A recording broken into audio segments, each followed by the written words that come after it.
across the UK, on DAB+, on your smart speaker, on your smart TV, and on your side. This is Talk.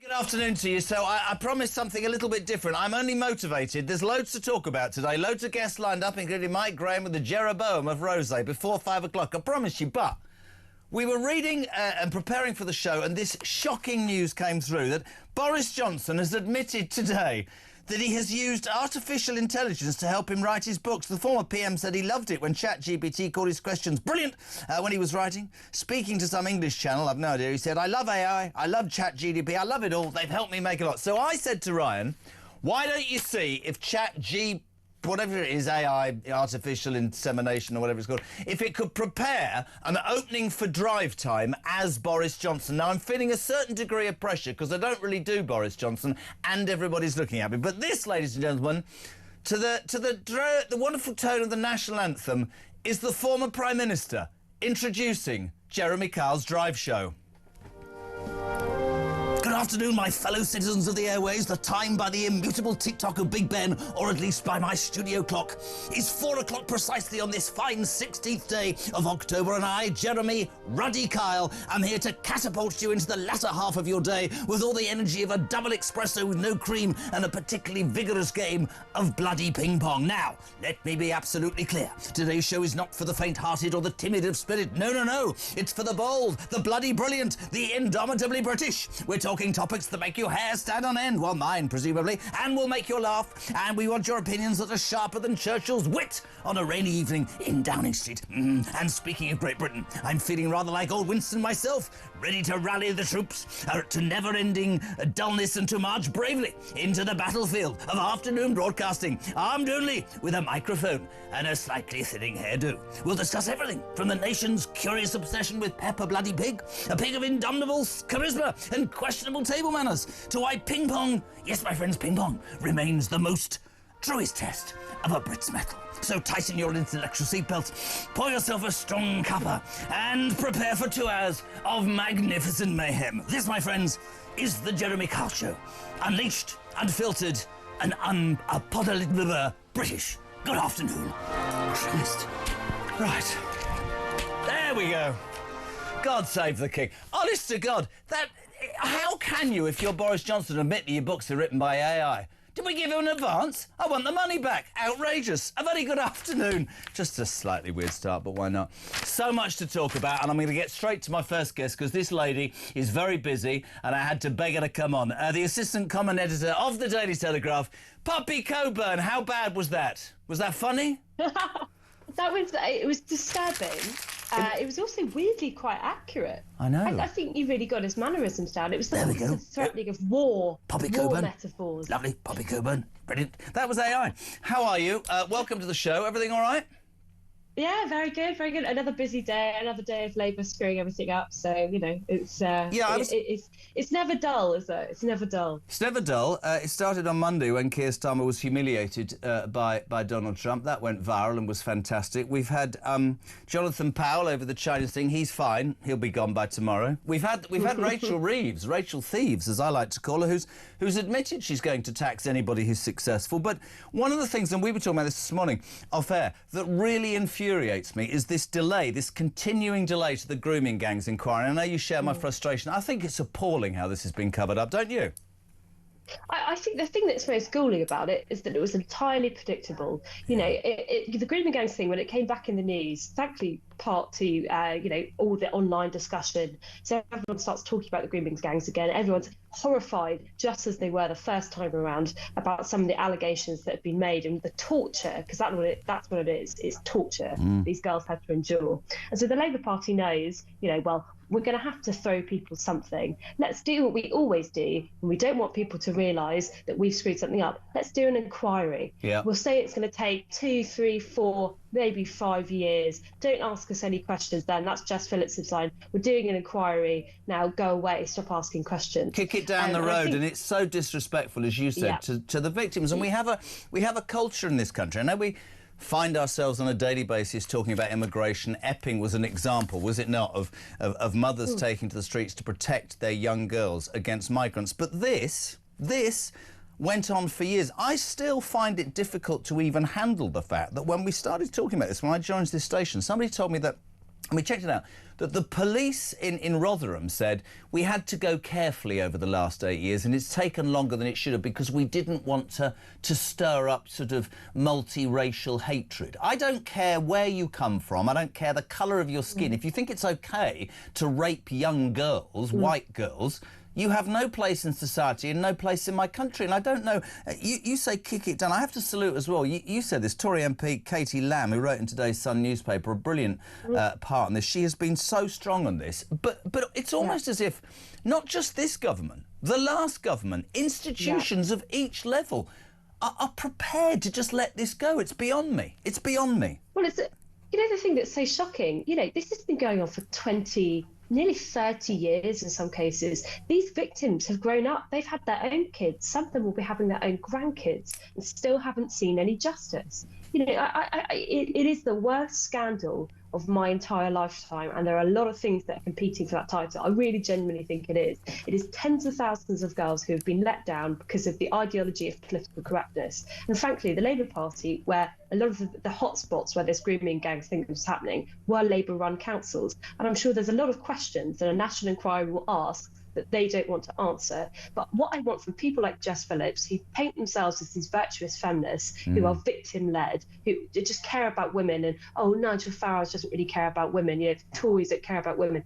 Well, you know, you have a position now where you could actually get justice for victims. So the reason the Jess Phillips and other people whose names I won't mention annoy me so much, and some people listening to this might think, really? Yeah, I think women's rights are massively important. I have always, throughout the years, supported women who say we have a right to this and a right to that, always. What I find almost abhorrent, and I can ask you as a young lady, am I allowed to say lady? I have no idea, but I've done it, right? As Donald said, I'll take my chances.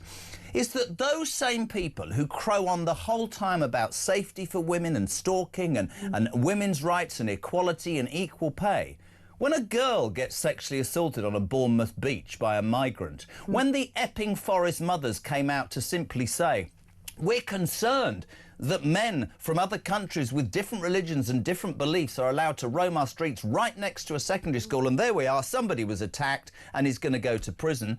Not a word. These women disappear. When you raise the subject of transgender toilets, and, you know, is it all right if my teenage daughter just changes on her own and doesn't see a man with a cock pretending that he's... Did I say that? A man with a willy pretending that he's a woman. As a father, I don't want that for my teenage daughter, but I never, ever hear from them, Poppy. Never hear from those women then. No, it's not just that you don't hear from them. If they do say anything at all, it's to tell you to shut up. You know, actually, use the example of some of the migrant-related sex crimes that have occurred. There was a petition that was signed by about 500 prominent women, feminists, politicians, including who I've forgotten her name, the lady who was Zara Sultana, who was setting up this new party with Jeremy Corbyn, who always considers herself the Fruit and Nut Party. They signed a petition saying that there is no links whatsoever between immigration and sex crimes. So all of these sex crimes that have been committed by people living in asylum hotels, I guess we just need to not talk about them. I heard one of them the other day. I'll back you completely. I heard one of them, I don't know her name either, who said, and I quote, "That's just easy for you, isn't it? You just say that all migrants are committing these sex crimes." She literally said, white men do it as well.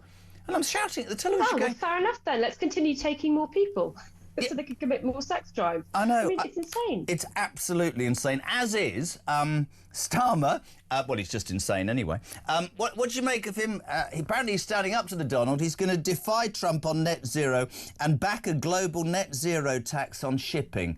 I obviously come from a different planet, because I'm sat here thinking, we're skint. Old Rachel Thieves, or Richard III, had to go to the IMF the other day. I think she went on a sort of, you know, a cursory start-off to see if she can get in and get sorted in terms of a loan, because with that skin, this is going to cost billions, Pops. It's going to cost billions of pounds, and we're skint. For what? Well, look, I know maybe it's a slightly dark joke, but I just think like Donald Trump is humouring Starmer like he's a Make-A-Wish kid. You know, you can just imagine Starmer going up to Donald Trump and saying, Donald, we really must cut down, you know, our carbon emissions, and it's really important that you do something about these global shipping lanes. And Donald just goes, yes, you're very, very special, Keir Starmer. I will definitely listen to your not insane plan while we're exporting all of our energy and making a load of cash doing it. I definitely want the US economy to resemble the British economy, which is doing so fantastically well right now. Yeah. Thanks for the advice. I mean, it beggars belief. Yeah, I mean, listen. It went viral. We played we kept it on air on Monday. When I mean, he absolutely ripped him a second one, didn't he? It was the most extraordinary piece of television. It's like I said yesterday. It's like the boy in prize giving, the only one that doesn't get a book voucher. That actually was me. Just stood there, and I think to myself, I remember back to last summer when Trump came.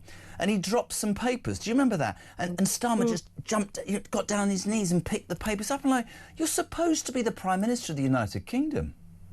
Well, he's acting like a kind of temporarily embarrassed butler, isn't he? I mean, this is the reason why he actually gets on with Donald Trump, that all of the people in the Labour Party said, well, Keir Starmer and Donald have a very special relationship. It's a special relationship because every time Donald Trump so much as looks in his direction, Starmer melts. I mean, he doesn't stand up for himself at all. So yeah, Donald Trump probably does like him. He's like, he agrees with everything I say. Melts is a very, very, very, very good description. I touched upon it in the intro. Rachel Thieves is going to. I mean, she freely now admits that she's going to raise tax. The UK economy showing dismal growth. That's a surprise. Highest inflation, lowest growth in the G7. And I don't compliment the Tories, but they were second in that category when the Tories, who were out of ideas, lost the last election. I don't believe a word she says. So for a government that came to power saying it's all about growth, we're going to make lives better, it's been an absolute joke. And there is a major part of me that would love to come in here on a day and be able to say something positive. But you look at it, don't you? I don't know what the Telegraph guys think, but you look at it and go, there's another 3 3/4 years of this. This country is in serious trouble, isn't it? Yeah, but I think it's the fear that goes into your heart when the government says that it's going to go after wealthy people. Now, I'm not wealthy, but it's the way that they use these terms, right? So they said working people, there'll be no tax rises on working people. Well, apparently everyone who pays national insurance doesn't count as a working person because they put that tax up first. So who are they defining as a wealthy person? Is it anyone who's earning above minimum wage? I think that, I mean, you're much younger, but I said this during the election as much as I could. The truth about any Labour government is, and you can dress it up, what did they say before the election? Watch my lips, there'll be no tax rises, council tax has gone up, energy bills have gone up, there's going to be inheritance tax, capital gains tax, there's going to be income tax, NI's gone up on businesses, all of those things that you said. Blatant lies, and you end up thinking, so anybody that's aspirational, anybody that wants to make something of their lives, get on in their work, be promoted, build a business, employ people, watch money trickle back into the... No, we're going to screw you. And I don't know whether it's jealousy or it's just ingrained ideology, but there he is, our Prime Minister, with a knighthood, with a £4 million house. It doesn't make sense, does it? Well, it's also, I just think, the cheek of not only do they take your money, they insult you while you're doing it. They're asking for more, and they're also going after you and implying that you're some, Mr. Moneybags. I mean, the stuff they're going after property now. What incentive is there to be a young person, move up the property ladder? You've worked really hard. You've got your pay rises. Well, half your pay packet's now going to Rachel Thieves, as you said, who's going to bung the money on a load of stupid stuff that you don't even want, and you've still got potholes in your road, and you still can't get your bins taken home. It's the fact that you're not getting a fair deal. I think a lot of people believe if you're paying high taxes, but it's going into society and it's making the people you love have a better life, it's training up a new generation, providing housing to those who... Were you just before you finished, we saw... Okay, fair enough. Our lives are all getting worse. Sorry, sweet, that cut out and I thought that you'd finished. I do apologise. Just very quickly before we finish, I know you've got to go. That mega poll yesterday, which a lot of people are saying can't possibly be true, showed that Nigel Farage, if there was an election today, would have the biggest landslide in the history of British political elections. I mean, there's a long way out. Do you feel there's a seismic change, you and your colleagues at the Daily Telegraph? Do you think it's just a boil that will be lanced, or do you think something is so big that's happening that it can't go away? I think it's the death of the uniparty. I really do. I think it's a political revolution. I think reform, they've got a lot on their shoulders now. There's a lot that they could end up messing up, and it's going to be a difficult job. But I think this is a total revolution. We haven't seen this since 1997, although hopefully this time it's going to work out better for us. I really do. I think it's massive. Listen, we're so grateful. I know you're busy. I know you've got to rush off. Good luck with the interview. You're very sweet. Poppy Coburn, assistant comment editor at The Telegraph. I begged her to come on. She's fantastic. We appreciate it very much. So, what is it? It's not even... Well, it's 4:15. It's Thursday afternoon. We're live across the UK. This is Talk Drive. Slightly weird start, I know, but we're having a bit of fun. Boris has admitted that he's actually got his books written by AI. Stuff to talk about, as Poppy says. The grooming gang inquiry, right? They're dragging their feet, the government. What about the young, white English girls whose lives were destroyed by those British Pakistani men? And the police said, my God, oh, we don't want to ruffle any feathers. Why wouldn't you want to ruffle feathers? Oh, because it might upset people. Well, let's just forget the girls that have been raped, yeah? Absolutely disgusting. What do you make of that? Racial thieves, Richard III, ha-ha.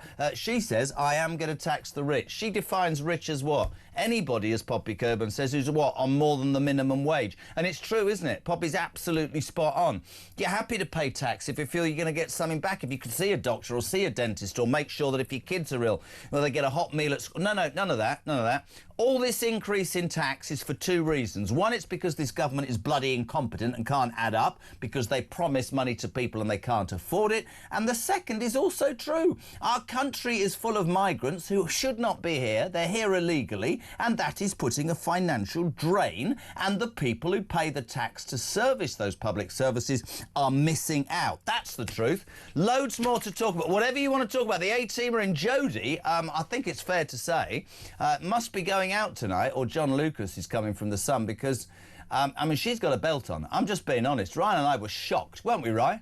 Ryan's on his own. Lauren's gone away for 5 days. He rang me this morning and said, and I quote, I had to cook my own tea last night. I actually had to say to you, Misty, can you try and sound more interesting on the phone? Otherwise, I'm not going to pick it up. 0344 499 1000 is the number. 0344 499 1000. Text to 87222. Send a voice note. If you do send a voice note, suggestions for Ryan's tea would be nice, because he's on his own, him and his cat, no friends, no food. 0344 499 1000. You with Talk Drive?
in this situation, if you think about the Angela Rayner situation where she had to resign, you looked at Peter Mandelson, his resignation, you've seen the same pattern, which is somebody who doesn't step in and grip these things. He lets them run, and it's down to others then to apply so much pressure that in the end he steps back and caves in, and that's just, I'm afraid, not a very good quality in somebody who's meant to be leading our country. Well, it really isn't. It's quite disturbing.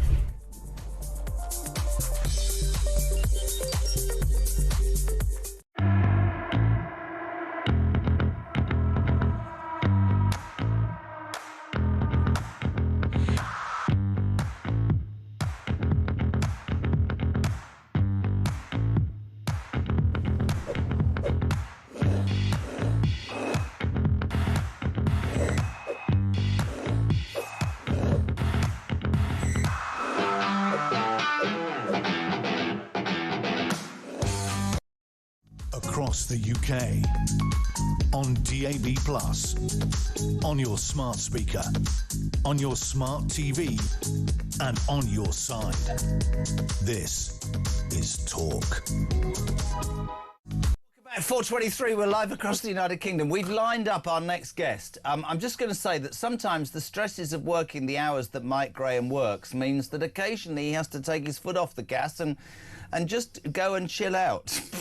If we get through this without the dump button, Michael's had a couple, haven't you? I have. I've been for lunch, yes. I've been at Leadenhall Market. Where have you been? Leadenhall Market. Leadenhall Market. Leadenhall Market. Yes. Do you know what's great about Leadenhall Market? You saying it? Leadenhall Market is the place where the Big Bang began, right? That's where Michael Heseltine, even he agreed with Margaret Thatcher when she went, you know what we're going to do? We're going to deregulate the entire financial business, right? My sister ended up working with Nigel Farage at Drexel, Burnham Lambert. I spoke to people today who still work at Lloyd's, insurance company, right? You know the Lloyd's banking building, right? You don't know the truth here, do you? What? Go on. Yeah, you My started. first job was a trainee at Lloyd's. I got fired. No, your first job was at Billiton. Yeah, right? Billiton. How did you know that? Because I watched, you were in the Life Stories audience, weren't you? Before I was replaced by a black woman, I was able to see your entire life story, right? You worked for Billiton. My sister worked in all of that place. Yes. Right? And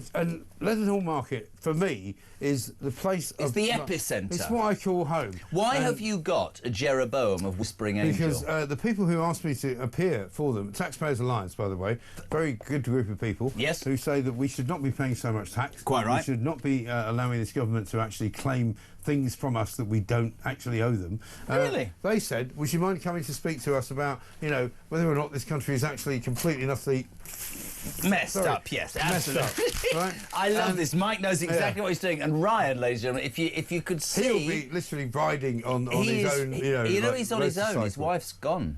Really? Away for 5 days, and he's got meals for I one. like his wife. She doesn't like me. But that's not a bad thing. We once fell out very badly, his wife and I. Well, listen, let's not do that. No. Let's talk about the important things. Yes. We're gonna get almost one. The winner is Mike Graham. I don't know. I can't put this in my fridge. What am I supposed to do? You with that? lie it sideways in your fridge. Lie it sideways.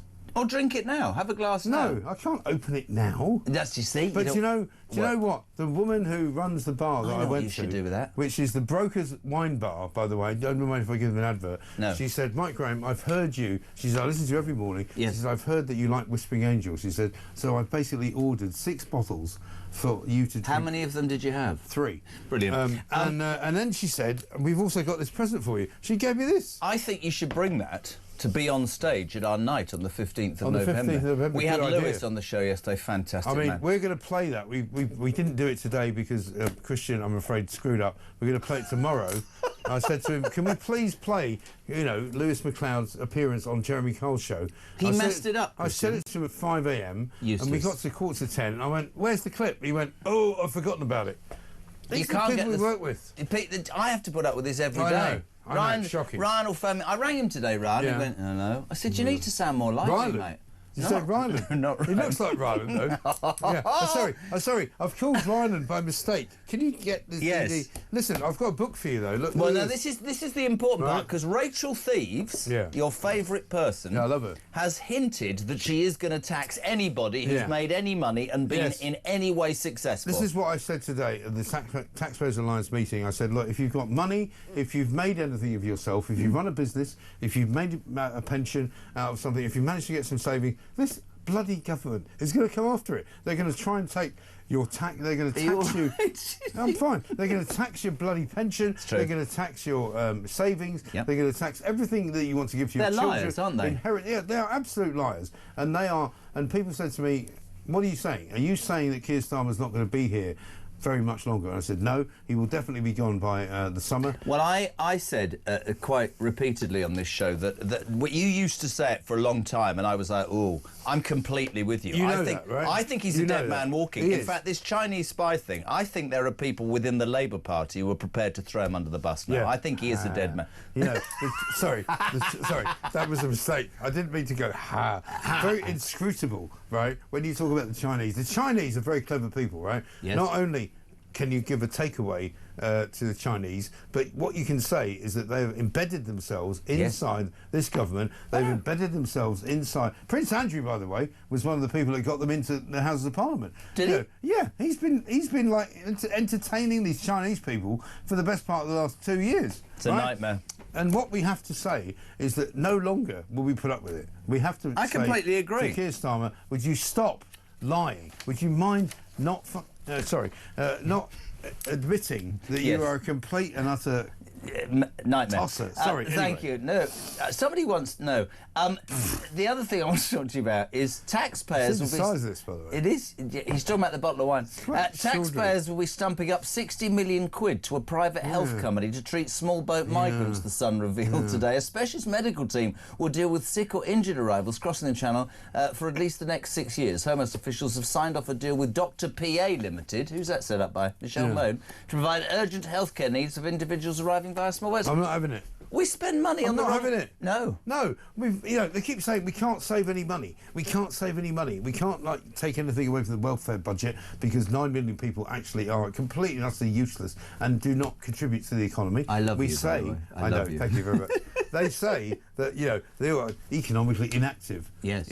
Really economically inactive. I've never been economically inactive. I've always made money. I've always paid taxes. Yes. I've always done the right thing. Right. And people in this country now think that they are somehow entitled to a living that you and I pay for. It's interesting, isn't it? So why? but we're talking about, and this is quite relevant. And I said this the other day, and a few people were like, "Oh, that's too far." We sit here and we talk about illegal migrants coming to this country and getting a better deal than the indigenous population and their millions who pay taxes. Yeah. We also have to face the reality, which Reform have talked about, and people don't like, that there is an entitlement amongst certain people in this country. That actually we've made it too easy for people in this country.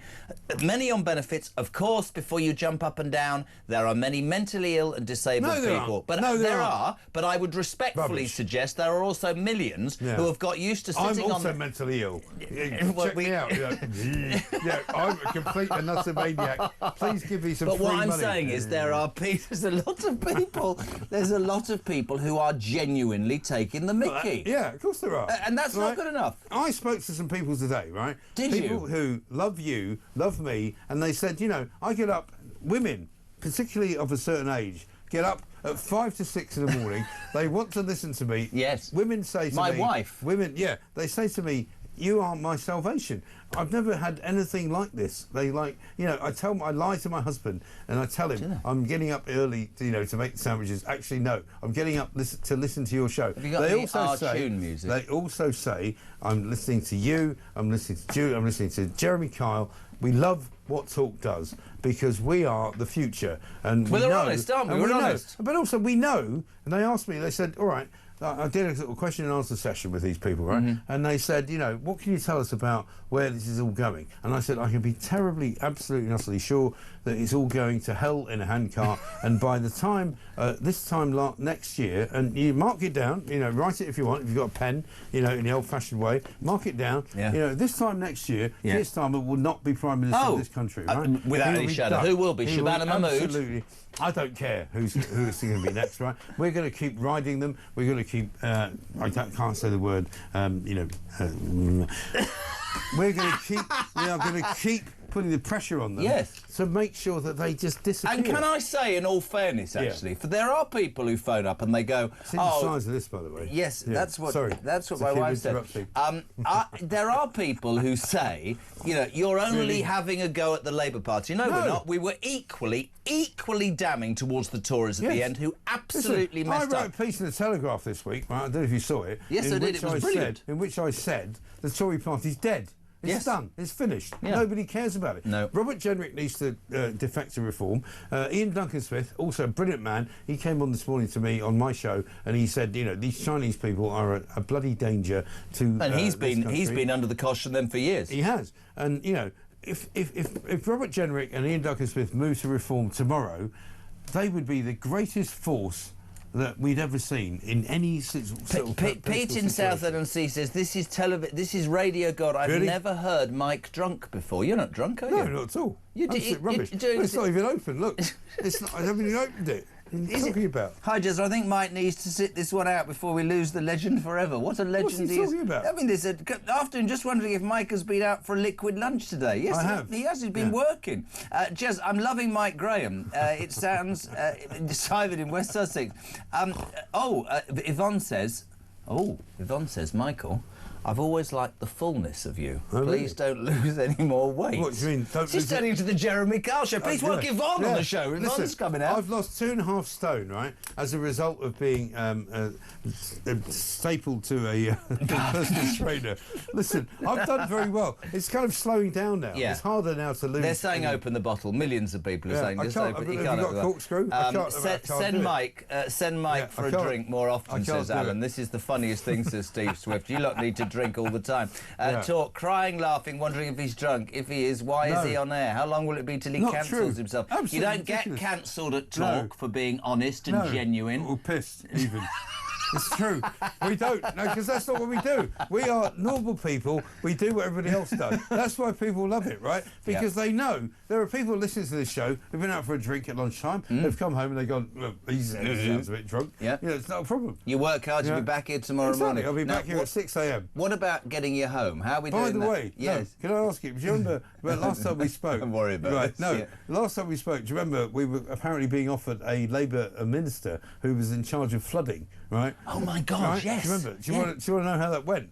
Yeah, no, this is brilliant. So the other day, Mike wasn't here. He was in the pub. And somebody said, we've had a bit of a breakthrough. After months of the government refusing to have a Labour guest on, we've got a minister tomorrow. Yeah. Do you know who it is? And I went, no. They went, it's the Minister for Flooding. Yeah, Minister for Flooding. And it's not even wet. Do you know what happened? No. She got cold feet. Was she a wet blanket? She was a wet blanket, and they cancelled it. They cancelled it. They didn't come on. Because obviously some idiot in Downing Street who thought that I was, obviously somebody that they should talk to, made the appointment. And then, having made the appointment, it was supposed to be on Monday, they cancelled it. Can I just say to everybody, Mike Graham is a legend. We must get that bar open more often. If you are coming on November the 15th to the Jez, well, that's actually Mike and Jez's World of Common Sense, we will have a bar on stage. We will. Also, Lewis McLeod, right? Oh. I can't tell you. I know you had him on yesterday. We were supposed to play it out this morning. Unfortunately, Christian, who's normally very, very good, actually screwed it up. Didn't play the clip. We're going to do it tomorrow. Okay. The clip of Lewis McLeod with you doing Trump, doing Boris Johnson. We've got some genuinely, seriously funny stuff coming. This guy is so talented, right? Yeah. That we are now actually. We're actually like going. We left the lunch. We left the lunch and we looked at each other and we went, "We're not very funny or very intelligent at all, really. We'll just get the money, I think." Yeah. So I'm just going to get right. Now, how are you getting home? What? How are you getting home? I was thinking of taking the tube and then the bus. No. Get him a car. I could or an get ambulance. A car, or an ambulance. It doesn't matter. You know, my people like Apparently to see me. Christian says he sorted it, so you'll be walking. Mikey Graham, legend. Listen. Before you go, final question. What's on the show tomorrow? I've no idea. But there'll be nobody from the Labour government on because they're all absolute and Yes, goodbye.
Across the UK, on DAB+, on your smart speaker, on your smart TV, and on your side. This is Talk. When you have to go and pick up the kids or the people that have been at the party and you're not drunk and you feel really depressed. He's so happy, Mike. Dave says, please make your programme with Mike a regular spot on a Thursday. I love it. Just natural. That was TV Gold, Richard says. Thank you very much indeed. Mike Graham, telling it like it is. Talk is the nation's salvation. Jez and Mike, keep doing what you're doing. It's keeping the nation sane. We love the honesty. That's the point, isn't it? We can see, I said it before, I said it earlier in the week. We're not being light-hearted. There's a lot of serious stuff going on in the world, right? I started the show talking about the grooming gangs delay, this revolting government and how they're treating those young girls. But it is OK in the midst of all this misery to laugh at ourselves. 0344 499 1000. Delighted to welcome my next guest. I think this lady, if it's anything to do with me, this lady will be the next London mayor. Will send that revolting Sadiq Khan to where he exists, where he should exist, somewhere else. Layla Cunningham, Westminster City Council for Reform. Good afternoon. How are you? Good afternoon, Jeremy. How are you? Well, a lot more sober as you are than Mike Graham, but that was actually very funny. Very, very funny. I see you everywhere popping up now. It's like, I mean, you're on television more than I am. You think? Yeah, and what I love about it is the honesty, and you take anybody on. I wanted to ask you firstly, because I took a call yesterday on the back of that mega poll showing that Reform, if there was an election today, would just have the biggest majority ever in the history of the world. The demise, talk about the demise, the cancellation almost of the Tory party, 7 seats, Labour down, everything out. We had a guy on yesterday who, barking mad, but he said that he was happy with the state of the country, and what he didn't buy was he didn't buy a Reform because Reform have no policies. All they do is run back to that usual, this is his words, not mine, the usual favourite, which is immigration. I tried very calmly to explain that immigration is really at the root cause of so much of what's going on in this country. Do you agree, as a reformer and as somebody who wants to see Nigel in number 10, that the meat on the bone will come and that it's happening back, you know, the planning is going on? Do you understand that criticism? How would you answer that, Guy? I'd answer, well, number one, you're right. Immigration has a huge effect on our public services, on our housing, on our taxes, because all those people that come, all those dependents that were part of the Boris wave, we're going to have to pay for them. We're going to have to find housing for them. And you know, our National Health Service has become the International Health Service. Yeah. And all we hear about are tax rises. So what they don't understand is that legal immigration, mass immigration, has a huge effect on our country. And we don't have enough space and we don't have public services. And we are the only ones that put forward a credible plan to deal with it in abolishing indefinite leave to remain and replacing it with visas where you have to qualify for it. But I mean, yes, we do have a political class, Jeremy, that is heavily unaware of our legal system. I mean, yesterday I was on a show with a Labour MP, and she actually said that we need the ECHR to interpret British law. She said, sorry, what was her name? Joe something. Not Phillips. No. No. She said that we need the ECHR to define British law. The reason we left the EU was that the ECHR and the laws enshrined in that ancient, dilapidated mess means that we can't control our own justice system because people use ridiculous laws from 100 years ago that go against the reality of common sense. She went further. She said it is thanks to the ECHR that we have freedom of speech. She said that it is only because of the ECHR it fundamentally underlines the right to trial by jury. They don't understand, they have no pride because they don't understand the greatness of our country and our history.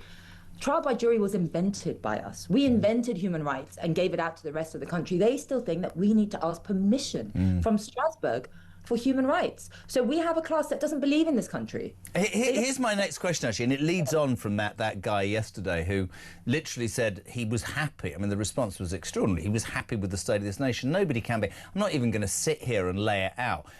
I mean, you look at this government and then you look at what's happening. And I always want to... I mean, one of the concerns, I guess, for reform, for you and your colleagues, is that over the next few months and 3 years, there's no doubt that politically people quite possibly will join together to stop Nigel at all costs. The institutions, the blob, all these faceless people that seem to want to wipe the backsides of people who should be standing on their own 2 feet and not look after their own. And apparently that makes me a fascist or that makes me far right to say that. I don't think it does at all. Are reform prepared for the hard yards that are going to come? Because we know, don't we? I mean, if we're honest, the mainstream media, institutions... I mean, what was that Jack Palahniuk bloke, the one that makes women's breasts larger from the Green Party, idiot? I mean, I can see him siding with the Fruit and Nut Party and getting into bed with Starmer and weird Ed Davey to do whatever he can. And I think that the people of this country deserve to know how hard it's going to be for reform. But we know that it's a do or die moment. We're not going to come like we did Labour and Conservatives and tinker around the edges and hope the other side loses. We know that we're going to get to work straight away, and we've got incredible people working in the background, creating really radical policy, because we haven't seen radical politics in a very, very long time. As we've always said, you vote Labour or Conservatives, you kind of get the same thing. Yeah. The numbers are different, perhaps, but the policies are kind of the same. They both borrow to spend. We'll borrow to grow. We'll borrow to invest because we believe in national strength. We don't believe in outsourcing our manufacturing. We don't believe in just exporting pollution. And that's the difference. We believe in this country. And all our policies that you're going to see, it fundamentally stems from that. And that's what we've been lacking. It's really weird. Again, I mean, I say this almost daily. For me, the traditional Tory who last time was just like, I can't do this anymore because I was brought up with the beliefs of low taxation and set every day a strong military and control your borders. And, you know, imagine having a country where the police actually arrest people. There are policemen, women and men on the street getting intel to actually find out where the criminals are, not making excuses. And I mean, the legal system, the social care system, so much is broken in this country. And I see it, you know, we talk about Trump quite a lot on the show for obvious reasons. He polarises opinion, and I suspect that Nigel Farage and Reform will do exactly the same. But I fervently believe, as I sit here today, that a majority of this country will understand that something seismic needs to happen. And I don't know if you feel this, but we talk about it a lot, that it's almost as if the silent majority have woken up, Layla. It's almost as if people who have never been switched on, who have just accepted their lot in life, oh, I'll pay that, have gone, no, hold on a minute, this isn't fair anymore. There's no fairness anymore. No, there's no fairness, and I think people have woken up. They've got more access to information. We only used to get our information from the mainstream media. Yeah. We've got media like you, we've got GB News, but we've got social media. Yeah. And a lot of more people are waking up to it, and it's the establishment's going mad over it. You know, they keep inventing words that are code for censorship, misinformation, disinformation, and trying to censor it. And that's the problem. No, people are waking up and they're not taking any more of their crap, really. Am I allowed to say that on TV? No, I completely agree. Just very quickly, interesting week on this show in terms of Starmer, humiliated internationally by Trump to the point where he just, an embarrassment. Rachel Thieves has announced there will be tax rises, so everything they said about growths and tax rises is a complete and utter fabrication. That was always going to be the case. Still, we're nearly at 60,000 illegal migrants coming in, but we've suddenly got a Home Secretary in Shabana Mahmood who says, we've lost control of our borders. No, what's it? That's taken you 15 months, has it? You look around at almost everything. And just one other thing that I was talking about earlier, I'd love your take on this. Please, God, Reform are strong on this. Grooming gangs delay. This infuriates me as a father. This probably gets me more than anything. I think it is despicable that past governments, institutions locally and nationally, have turned their backs on these poor young white girls. I find it almost abhorrent, Layla, when I hear the police saying, well, we had to be careful because we didn't want to upset racial tension. Really? What about girls being attacked? It's outrageous. It's beyond outrageous is an understatement. And did I read correctly that Labour says it's reviewing, 1,200 closed cases? Reviewing. We don't need a review. We know what happens. Yeah. They were failed because adults in power, mainly Labour, were more interested in protecting institutions and their votes than protecting our children. The Muslim vote's a fact. It's not, you know, people will say to me, you can't say that, Kyle. Yes, I can say that because it's a known fact. Yeah, and just the people that tell you that you can't say that, Jeremy, are those that are covering it up. And let's not forget, it's not historical. They're still operating. Victims are still being silenced by people telling them you can't say that. Oh, there's white crime as well. No one's denying that there's white rapists or white grooming gangs. But there is a massive problem with Muslim Pakistani grooming gangs. And the more we say it, maybe the more they'll wake up to it. The entire political class, for me, is guilty. I couldn't agree more. I literally couldn't agree more. So you have to answer the question. You have to do the Jeremy Kyle test at the end of every interview. Does Keir Starmer, will he be Prime Minister by the end of this Parliament, yes or no? For me, the first duty of government is to protect its country. They've failed on so many levels when it comes to spies, borders, groom gangs, and he's lost his mandate to govern, so I hope not. And will you please, if I have to beg you every week, will you take that revolting man on in London, please? I'll come and warm up every rally you do. Honestly, Sadiq Khan has to go. You know, he does definitely. In fact, just quickly, I was on a policy exchange panel with another Labour MP, and at the end of his talk, he says, well, you know, now we're asking the fundamental question of what the role of the police should be. And I said, no one in the public is asking what the role of the police should be. We want police to police criminals, gangs, rapists, rape gangs, not mums and dads on Facebook, when we want to see them. We don't see police. Completely agree. You have a governing party that's still asking itself what the role of the police should be. To arrest criminals and stop making goddamn excuses. Oh, it's an aberration. Oh, he came from a poor background. No. He's committed a crime. He's going to face the consequences. Layla, thank you so much. I know you're busy. We're really delighted you can come on. Layla Cunningham, Reform Westminster City Councillor. And if I have anything to do with it, she will stand against Sadiq Khan. Talk Drive, 10 to 5.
think we need to be clear that when he said Gaza, Gaza, make us proud, he wasn't talking about Gaza as a whole. He was talking about Hamas. Yeah. Because the only people likely to put any Israeli soldiers in the ground is Hamas, not the civilians of Gaza. The reason why this sort of thing keeps happening is because the universities have not drawn a line and said no. They need to be saying thus far and no further. You're not allowed to behave like this. It's not a free speech issue. It wouldn't be a free speech infringement for universities to say that one of the conditions of being a student here is that you don't disrupt the running of the institutions and you don't bring us into disrepute. Yeah. In this situation, if you think about the Angela Rayner situation where she had to resign, you looked at Peter Mandelson, his resignation, you've seen the same pattern, which is somebody who doesn't step in and grip these things. He lets them run, and it's down to others then to apply so much pressure that in the end he steps. Across the UK, on DAB+, on your smart speaker, on your smart TV, and on your side. This is Talk. We're live across the UK on the home of free speech and common sense. Gary Phillips, Layla for Parliament. She needs to be an MP. Who's this? Mark. I love this woman. She should be a future mayor of wherever she wants to be. She is instrumental. Thank you to Layla Cunningham. Your thoughts and your calls on everything that's going on 0344 419 1000. Mike Graham has a slot on this show on a Thursday. He decided to come in. He'd been out for a very important lunch with the Taxpayers Alliance. 75 Brexit benefits. If you want to have a go at me about Brexit, I'll throw it back at you. Stan the man in Cheshire says, Jez, that's the best and funniest TV I've seen since the Jeremy... No, I didn't. Stan the man. Stephen from St Margaret's Bear. Jez, what a fantastic few minutes with the young Mike a short while ago. The best comedy show for ages. Jez, Mike Graham keeps me sane. The man should be knighted, says Gary in Derbyshire. And Caroline says, I think there's a lot of... Yeah, Mike was a little bit drunk. Hilarious. I loved it. And as a woman of a certain age, I think it made me feel great too. Sam, who works on the show, has just come up with a great idea. What about a podcast? What about a podcast? Mike and Jezza, after a couple of rosés, talking about the news. Here's your response to Mike Graham. Go. Fantastic, Mr. Graham. He's an absolute superstar. I normally bally show of a morning. It's Wine from Erdington, mate, in Birmingham. Mr. Graham, you are certainly one of us, a man of the people, and keep it going, mate. Brilliant stuff. Love you to death, guys. That was absolutely TV gold. Seeing Mike, can't wait to see you guys on the 15th of November, and it's on Stage Bar. Oh my God, the best thing ever. Mike Graham on the TV now. Who are these people phoning up saying, oh, cancel him, oh, get him off because he's drunk? Grow up. Anyway, lots more of it, please. Thanks, guys. Like having a few swirlies at dinner. Absolutely bloody fantastic. What a normal person. There you go. You see, for all the people who go, oh, you know, he did a couple. You see, he works very hard and he's very passionate. We love him. 0344. I had to control him not to open the Jeroboam. 0344 419 1000. Kevin in, I believe, Leicester. Kev, you're on Talk Drive. Just a couple of minutes, my friend. Welcome to the show. Okay, I'm just going to echo everything everyone else said. Jeremy, you were very good there. I had to be. Keeping that together. Very professional. Mike, what a legend. I'm going to echo what everyone else said. This has got to be one of the best shows you've ever done, and you've done some great shows. Massive credit to you. I never thought a few years ago that I would be sat as the straight man on a radio/television programme trying to make sure I got through to the next ad break. The man's a legend and he's back tomorrow morning from 6 a.m. Kev, thank you. Let's go to... can you tell I need glasses now? Romford. Is it Romford? Jim's a new caller. Welcome to Talk Drive. Jimmy, what you got? I'd like to talk about the Conservative Party. Oh, is there still one? Yeah. Well, I'm 78. Oh, bless. And I voted all the time. I know I'm 10 years younger than you. All right. Well, sorry, hold on a minute. Try 18 years older than me. Cheeky git. Crack on. I know. But I voted all my life. Mm-hmm. And I voted Tory. Yep, and me. Up until the last time. And me. Because I'm fed up with the lies. And me. And you go on the immigrants, you go on national anything. They go, we'll do this, we'll do that, we will do the other. And when it comes down to it, they do sod all. I think, and I know from a serious point of view, because I hear people's frustration and I share it. We do genuinely share it. This isn't a. I always say about talk that the thing that works for me on this station is that people are able to be honest and candid and not fearing having an opinion. This country's at a crossroads, isn't it, Jimmy? And actually, whether it's Farage or anybody else, and I make that point, this country needs strong people. This country should look at what's happening in America and go, whether I love him or loathe him, Donald Trump does what he says. We are sick to death of politicians who say things just because they've been told to or to get a reaction and then don't follow it through. I want my Prime Minister to face up to the good, the bad and the ugly, take me on a journey and do what he or she damn well says, right? Well, I am a fully paid up member of the Reform Party. Right. And so are my friends. And I don't care if they get things wrong. Mm-hmm. You accept that. Nobody's perfect. What do you say to the left who would call you far right? Drop dead. Brilliant. OK, well, that's gone rather well, isn't it? Brilliant. Jimmy, thank you. And you're a new caller, so you like talk, do you? Watch it all the time. Good man. Fantastic to have you on. In Romford, is the dog track still on in Romford? Yeah, the dog track's still here. Yeah, good man, lovely. I had a greyhound once, was rubbish. Thanks, Jimmy, you're very kind. It's almost 5 o'clock. That's the most extraordinary first hour ever. I started as Boris Johnson doing an AI introduction. We had Poppy Coburn on. We had Mike Graham, who I mean, brought his skills to the show. Had a couple. And Layla Cullingham, who many people believe, inside Reform and outside Reform, should not only be an MP, but should stand for Mayor of London and take bloody Sadiq Khan on. We have Graham Stewart, Conservative MP for Beverley, and hold on this next. We're going to talk all sorts of things in the world. In tax, we'll talk net zero, we'll talk grooming gangs, we'll talk what you want to talk about. 0344 499 1000. Your text messages as ever, my friends, to 87222. Do please start your message with the word talk. We are live across the UK, and we are sat here, and we promise you this: free speech, common sense. News at 5 is next.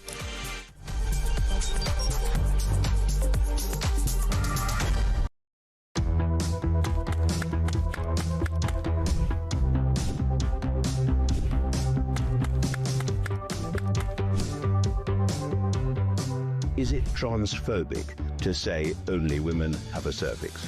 Well, it is something that shouldn't be said. It is not right. A woman is an adult female, and the court has made that absolutely clear. I actually welcome the judgment because I think it gives real clarity.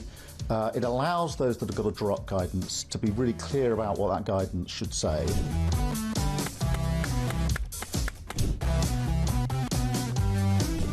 If you want to fight for Remain, vote Labour. Now, there are some who say we don't need Brexit to work. We need to reverse it. I couldn't disagree more.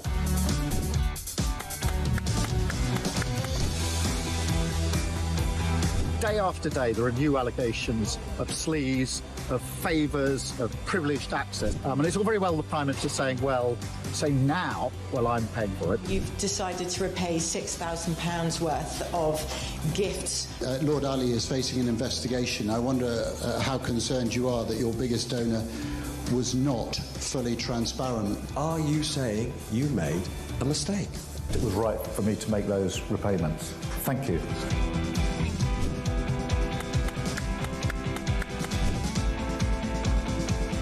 Of course, I wouldn't want Donald Trump round for dinner, but don't underestimate the danger to the world if Trump is re-elected this time around. I'm anti-Trump.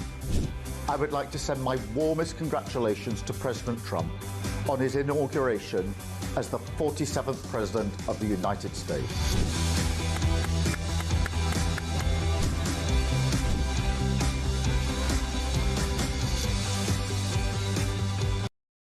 Across the UK, on DAB+, on your smart speaker, on your smart TV, and on your side. This is Talk.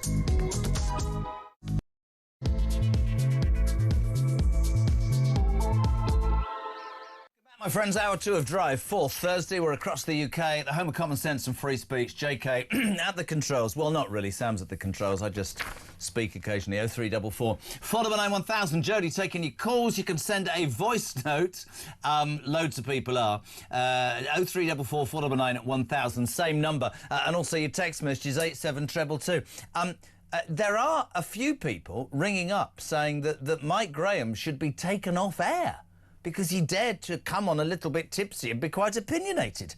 This is causing mayhem. Georgina in Lancashire. Seriously, though, who are these bloody idiots calling up to say Mike shouldn't be presenting whilst a bit tipsy? That's why we have no fun in Great Britain anymore, you miserable sods. That's what's wrong with you all. Jez, interesting, this is from a person called Lash. I think that's where Mike was. He says, my previous favourite Mike Graham show was immediately after he got his phone nicked. Oh, thanks for joining in. He was on fire that day and all of his guests got a right talking to. However, I now have a new favourite. What a legend. Also, get that podcast done, Carl. Mike and Jez uncensored after 3 bottles of rosé. Be interesting, wouldn't it? I think John in Sussex is quite spot on. He says, Mike Graham, that's the best thing I've seen on TV since Oliver Reed. Brilliant. Paulie Young's coming to the big gig on the 15th of November with talk, of course, at the O2 Shepherd's Bush Empire. Mike Graham and Jeremy Kyles. Why am I coughing? Because I had a biscuit. World of Common Sense, 15th of November. I'm told, because we opened the 3rd tier. See what I did there? We're not 2-tier, we're 3-tier. Yeah, right, so we're open the top tier. Cheap seats, by the way, I'm not going to lie. But there'll be drinks, it'll be fun.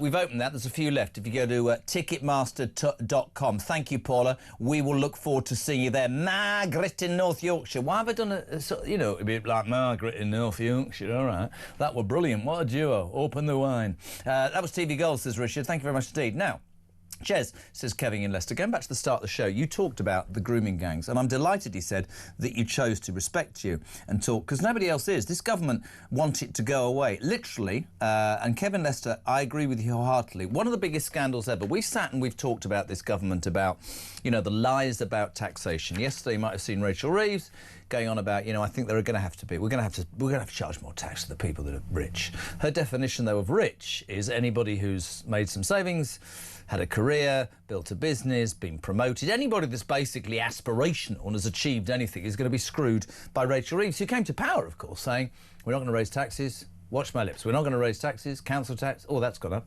Energy bills, oh, that's gone up. You know, so all of these lies are coming home to roost.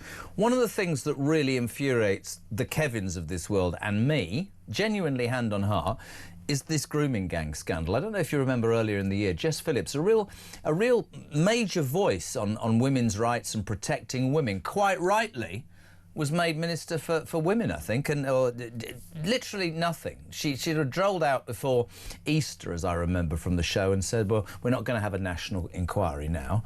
Went off for their recess. Everybody got very, very upset.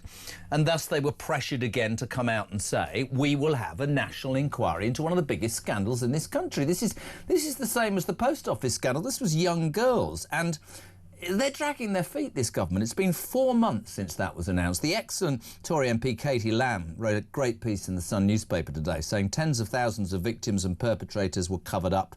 Not one official, social worker, police worker or politician has ever been prosecuted. She was backed by Labour MP Sarah Champion, who said the hope survivors felt is starting to erode.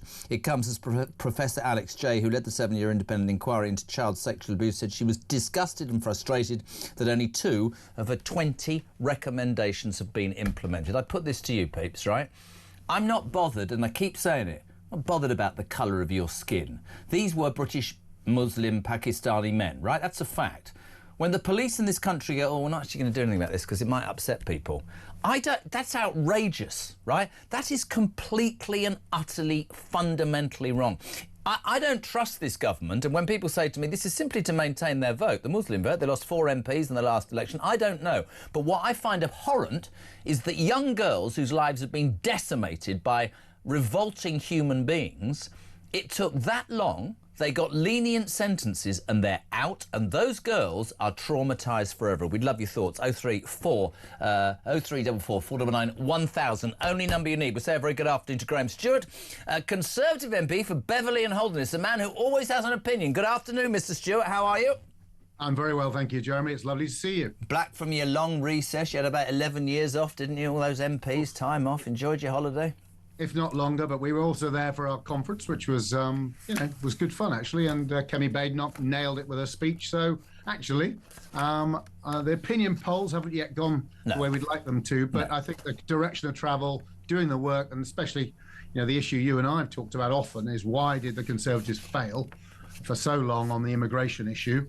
And she said she was under a lot of pressure to come up with a kind of knee-jerk response. She held it off. We weren't all sure she was getting it right. Do you still think that was the right approach? We'll argue about this till the cows come home. You'll say to me that what she did was spend 15 months getting together coherent policy, not a knee-jerk reaction. I would respectfully suggest I accept that to a degree, but if I'd been Kemi Badenoch, I'd have come out when I was elected and said, I believe in lower taxation, protecting our children, securing our borders, funding our police, making sure the health service works for the people it's paid for to work for, and I'm going to go away and I'm going to come up with plans. But I have to tell you, Graham, and I'm not being deliberately argumentative, because there was 15 months of peace and quiet, it would be a justifiable criticism to say that that void was filled by Reform, who've made so much noise that mega poll the other day says your party, I don't mean to be rude, you're losing, you see, your party's finished if you went to the polls today.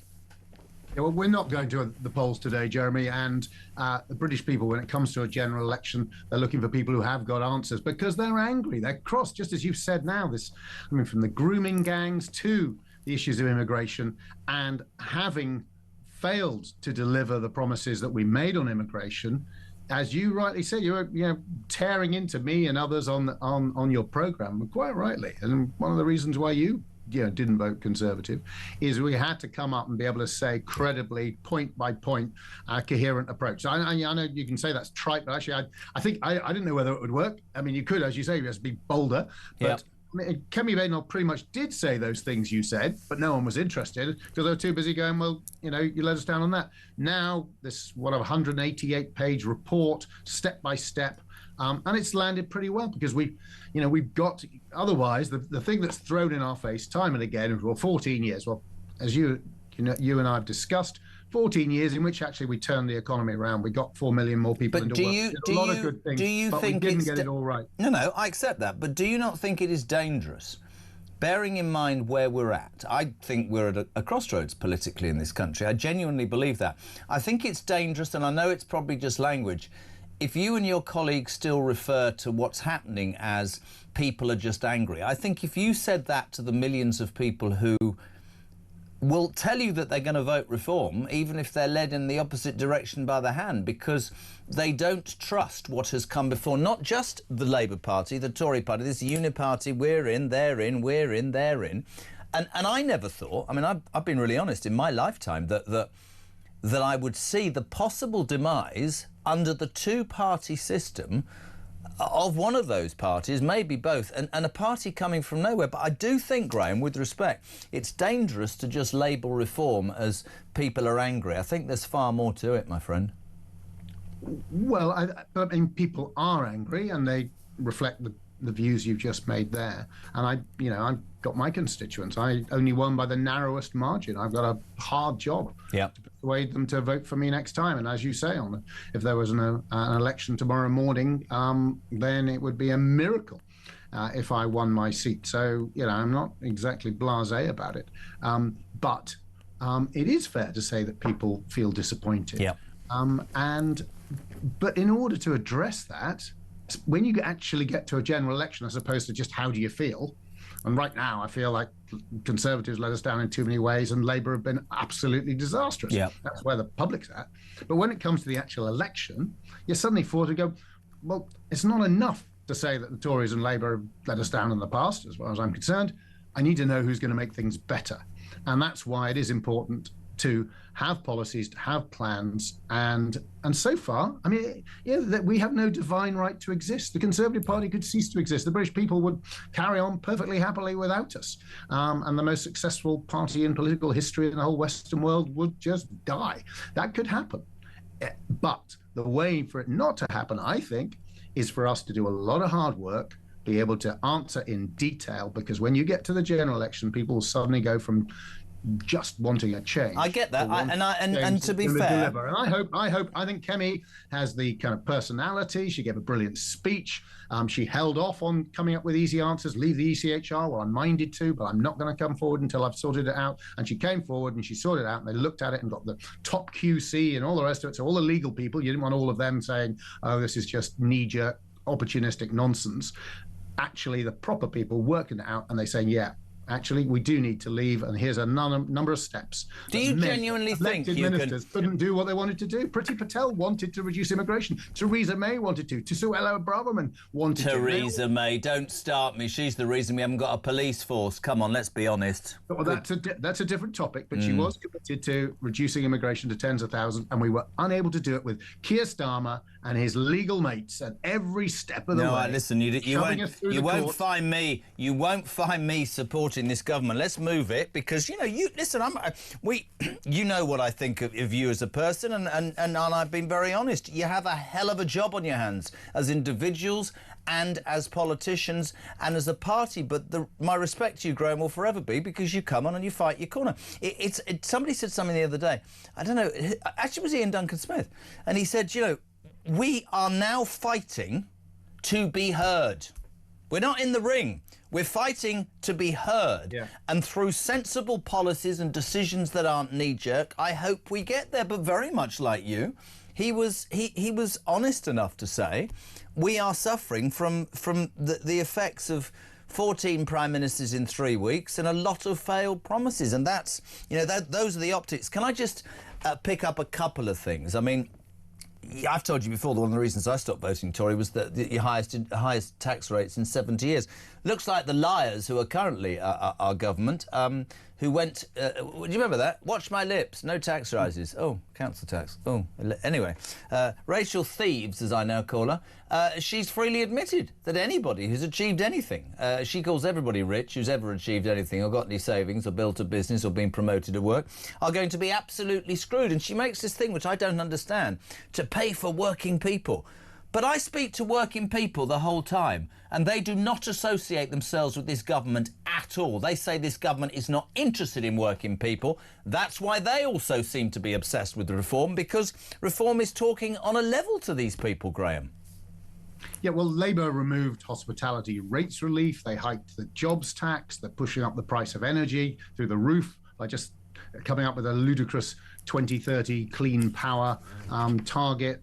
And Rachel Reeves then expresses surprise that the high street's dying. That's why the Conservatives committed to abolish business rates for shops and pubs on the high streets, and have also committed to changes that will reduce the cost of power, because electricity is among the most expensive in the world. And if you fully buy into the need for net zero, well, there's two things I'd say to you. Do you buy into that? Do you buy? Well, I think the world needs to tackle the risks of climate change, so I do. So I'm still there. But you don't do it by bankrupting yourself, by having electricity prices which are so high you get deindustrialization. But that to me sounds, and I'm being straight because I love having chats like this with you, that sounds to me like you're trying to please all the people. Here's the reality. We cannot afford the interest on our debts right now.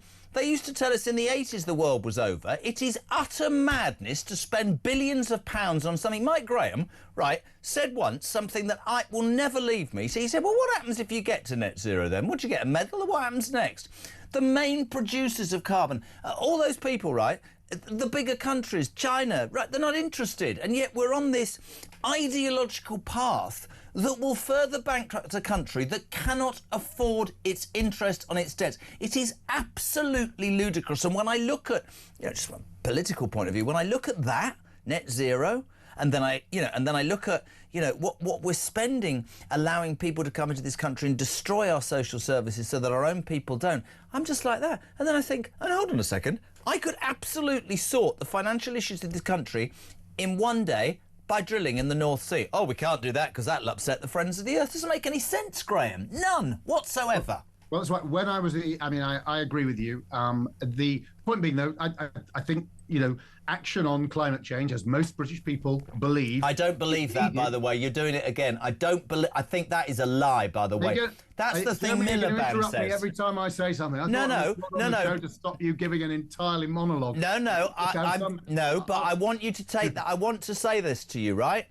I heard Ed Miliband say that. The majority of British people care about climate change. Maybe I'm wrong. I think that's rubbish. Well, all the polling that I've seen, Jeremy, suggests they do. Now, how much? The point, just go back, because I think we've got a point of agreement here. That is, if you bankrupt yourself doing it, if you give yourself sky-high electricity prices and industry moves abroad and you just import the stuff in, if you stop licensing in the North Sea even while you have to burn fossil fuels, and you don't produce a drop less, not one drop less, by not producing your own, you just import it from others. I mean, it's just crazy. And we have to, I believe there's a genuine risk. I trust the scientific consensus, though I don't believe, there's no divine truth. We've got to listen to it. Action on climate and action on the environment is important, but it's got to be affordable. And sky-high electricity price, I used to do the job. And I'll tell you what, when it was on my radar to how do we get to net zero, guess what the things that were flashing? And it wasn't electricity. We were kind of moving with that, but it's difficult to get the system to balance at an affordable price. So that was a big issue. But you look at heat.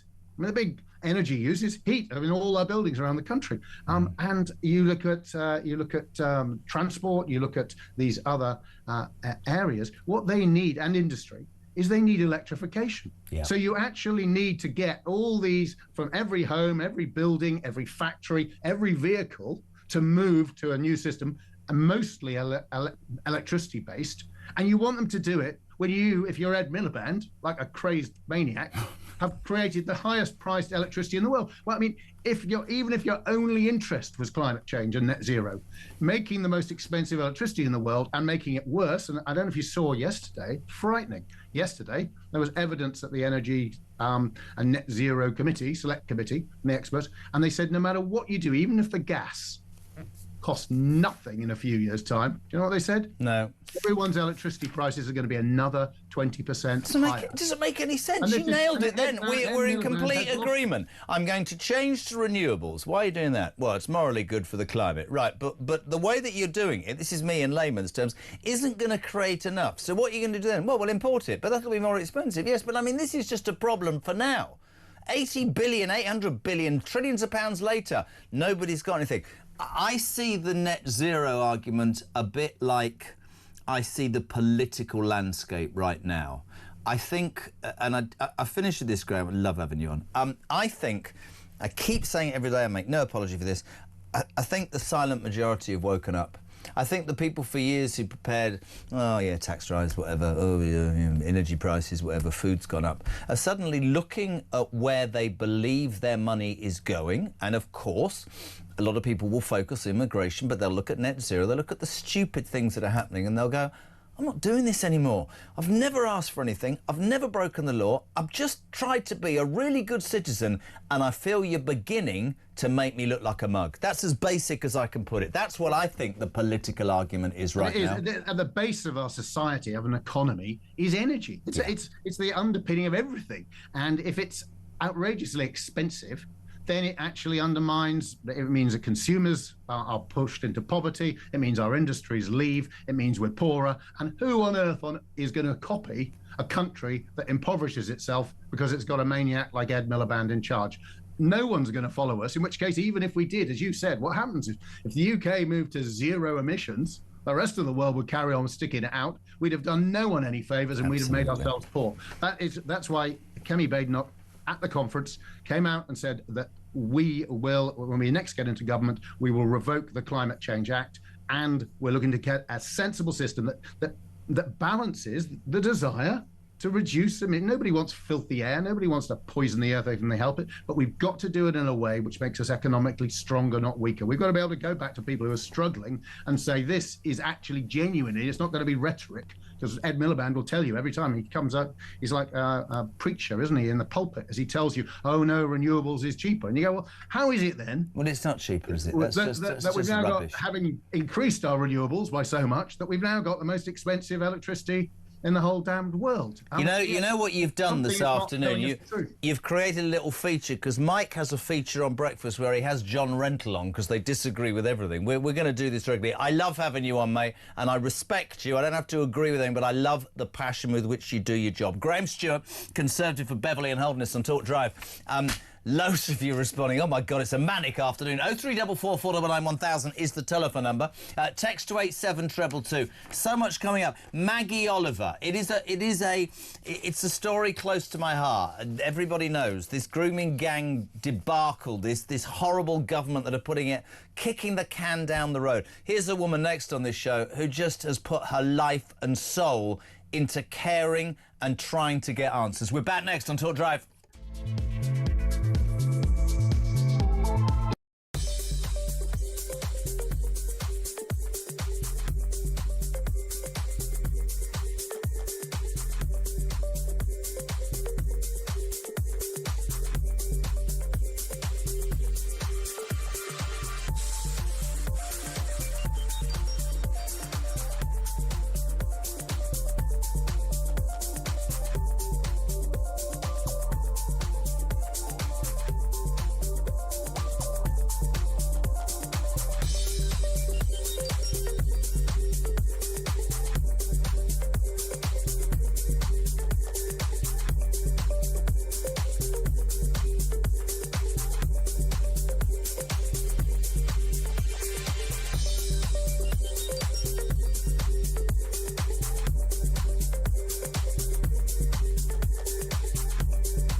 And I think we need to be clear that when he said Gaza, Gaza, make us proud, he wasn't talking about Gaza as a whole. He was talking about Hamas. Yeah.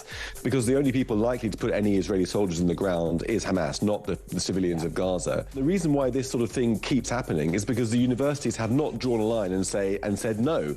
They need to be saying thus far and no further. You're not allowed to behave like this. It's not a free speech issue. It wouldn't be a free speech infringement for universities to say that one of the conditions of being a student here is that you don't disrupt the running of the institutions and you don't bring us into disrepute. Yeah.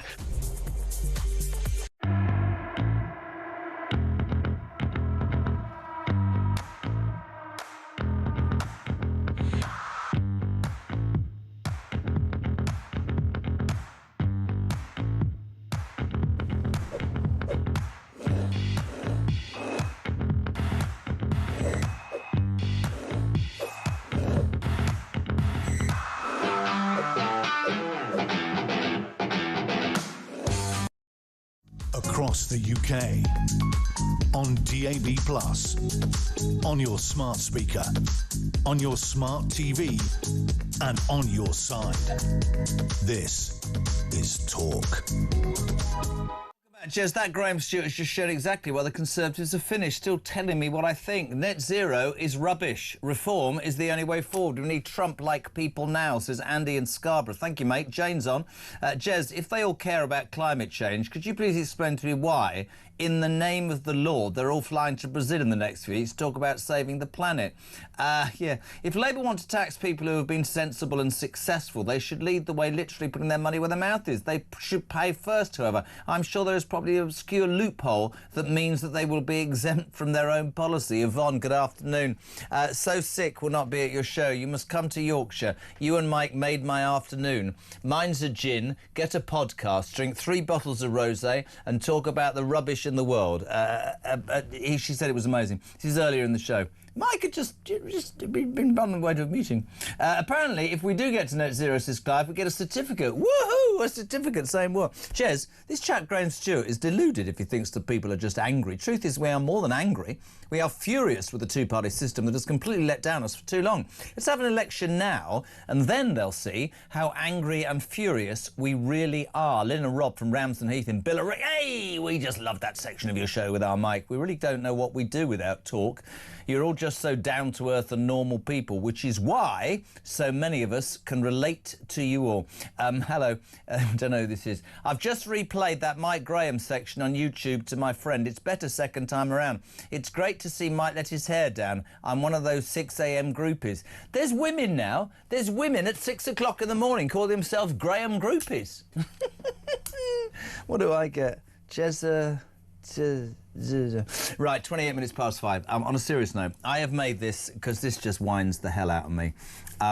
The grooming gang scandal has been going on for far too long. The police took too long because they were concerned about upsetting people. There is a shining light, ladies and gentlemen. A woman who has fought long and hard, former detective constable with Greater Manchester Police, a whistleblower. This lady has put her neck, her life on the line. She is on the line. We've had problems with connections, but Maggie Oliver, welcome to Drive. How are you, sweetheart? Oh, hi, Jeremy. I'm fine, thank you. Still fighting the fight and hoping for the best, expecting the worst. Yeah, I mean, the reason I've picked upon this today is, I mean, this government, it's not on the back foot, it's gone into reverse. But this grooming gang, I mean, great piece by Katie Lamb, the Tory MP in The Sun today, backed up by Sarah Campion, of course, Labour MP. They seem to have, you know, been pressurised, Mags, into saying there'll be a national inquiry, having tried to get away with local inquiries. But that was 4 months ago. Nothing. And it just, to me, is symptomatic of a government that feels it can say what it wants to get a reaction and not actually go through with it. Yeah, it was really clear to me from day one, Jeremy, that there was really no intention to do an authentic, full inquiry here.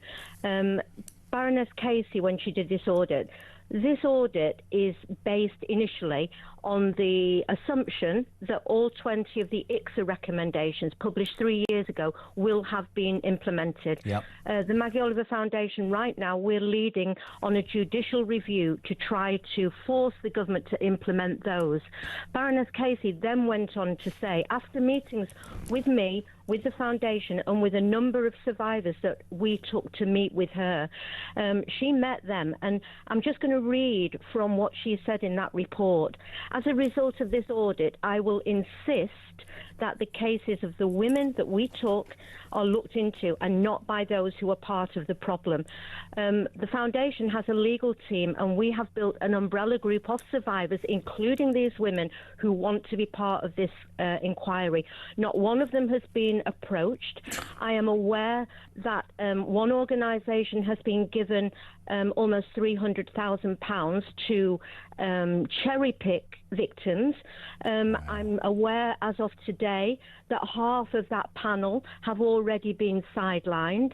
There is no transparency. I am being sent copious private WhatsApp messages from Jess Phillips to numerous survivors and victims who they believe can be isolated, manipulated, and this is all being done in secret behind closed doors.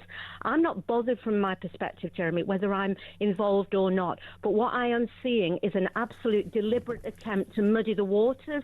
They are trying to encourage or coerce this. Maggie, they, very quickly, the government, institutions, society in general, because I just want to make this point to you, because you're the font of all information. You're an amazing woman. I have the utmost respect for you on this. I find it almost mind-blowing, sweet, right, that let's take the politicians, but let's talk locally, local politicians, councillors, I don't know, doctors, social workers, police. This, to me, is essentially probably the worst cover-up in history, and yet we still sit in this environment where We're too scared to point the finger. We've got a government who know full well that if they go through with this, that will affect their vote. So they're prepared. This is what people need to understand, because this is how it appears to you and me and to millions of other people, that this government and institutions generally are prepared to turn a blind eye to these young girls suffering to maintain their positions, politically or in terms of their jobs. That's absolutely abhorrent, Max. Yeah, it disgusts me, and it has done for the past 12, 13, 20 years. But, you know, the government are, again, you know, when you remember that Keir Starmer said in January, after Elon Musk's tweet, that women like me, campaigners and survivors of grooming gangs were far-right extremists, to expect that government will genuinely want to uncover and make public what has gone on. You're living in cloud cuckoo land, and what is going on here is another attempt to cover up the truth, to do everything in secret, and, you know, they're trying to water down anything that looks at grooming gangs, and at this moment in time it hasn't even gone into the hands of police. I was speaking to an assistant chief constable yesterday, and that police force have no idea what is going on, and it might be that 3 areas in their police force area might be looked at. So we are 5 months on now from Baroness Casey's report. I am no further on in knowing who is going to chair it, who they're going to speak to, what are the terms of reference. And we have a legal team who are trying to get answers. We've written to the government again today just to get some answers to the things that Baroness Casey raised. It's like pulling teeth. And so I have no faith, unless they are, you know, marched, kicking and streaming to the firing ramp, that this will ever uncover the truth. We need public pressure. We need demands for a truthful, open investigation into what has gone on. We need to collect data. We need to look at what's gone wrong. We need to openly have conversations. Do you know what? Do you know what? Do you know when I listened to you, and I did when we were doing JK Live, we did a lot for a year on the post office scandal, and to me, these 2 scandals sum up entirely what's wrong with our country. 2 of the most appalling miscarriages of justice against innocent people from this country, and yet we now, under a government that prioritised, destroyed, right? Absolutely. By situations that have arisen in this country. I'm not... Listen, I've argued with people about flags. I'll argue with anybody about what I believe to be right, and they're entitled, and so am I. But I don't understand what's happened to this country. I don't believe that we're at a point that can continue. And I'm not being outrageous when I say that.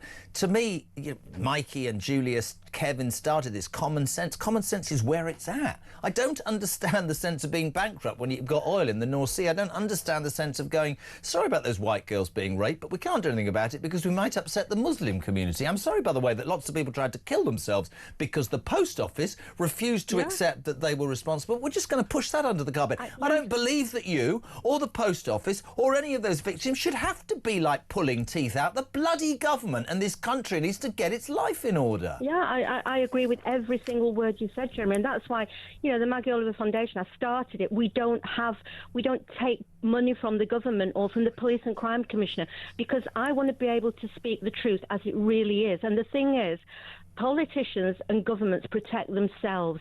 They are self-serving. They are not following the will of the people. But it takes people like my charity, independent voices, to have the authority to call it out for what it is.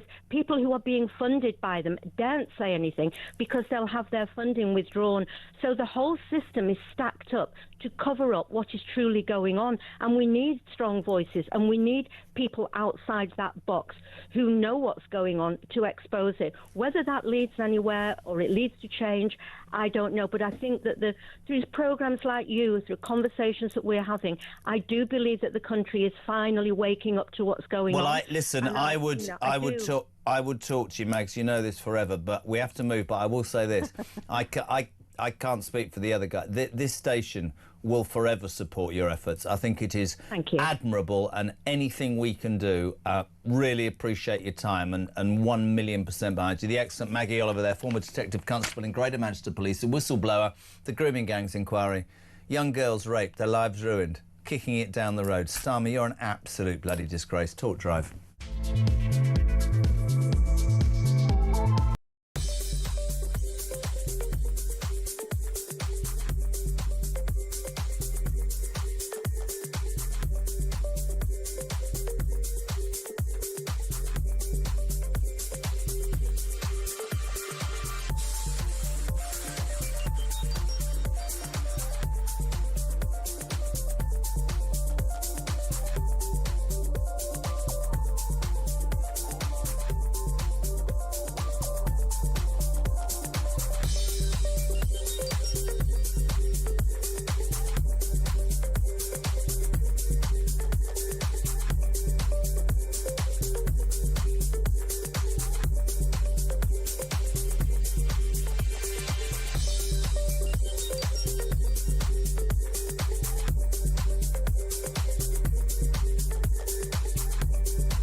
across the UK.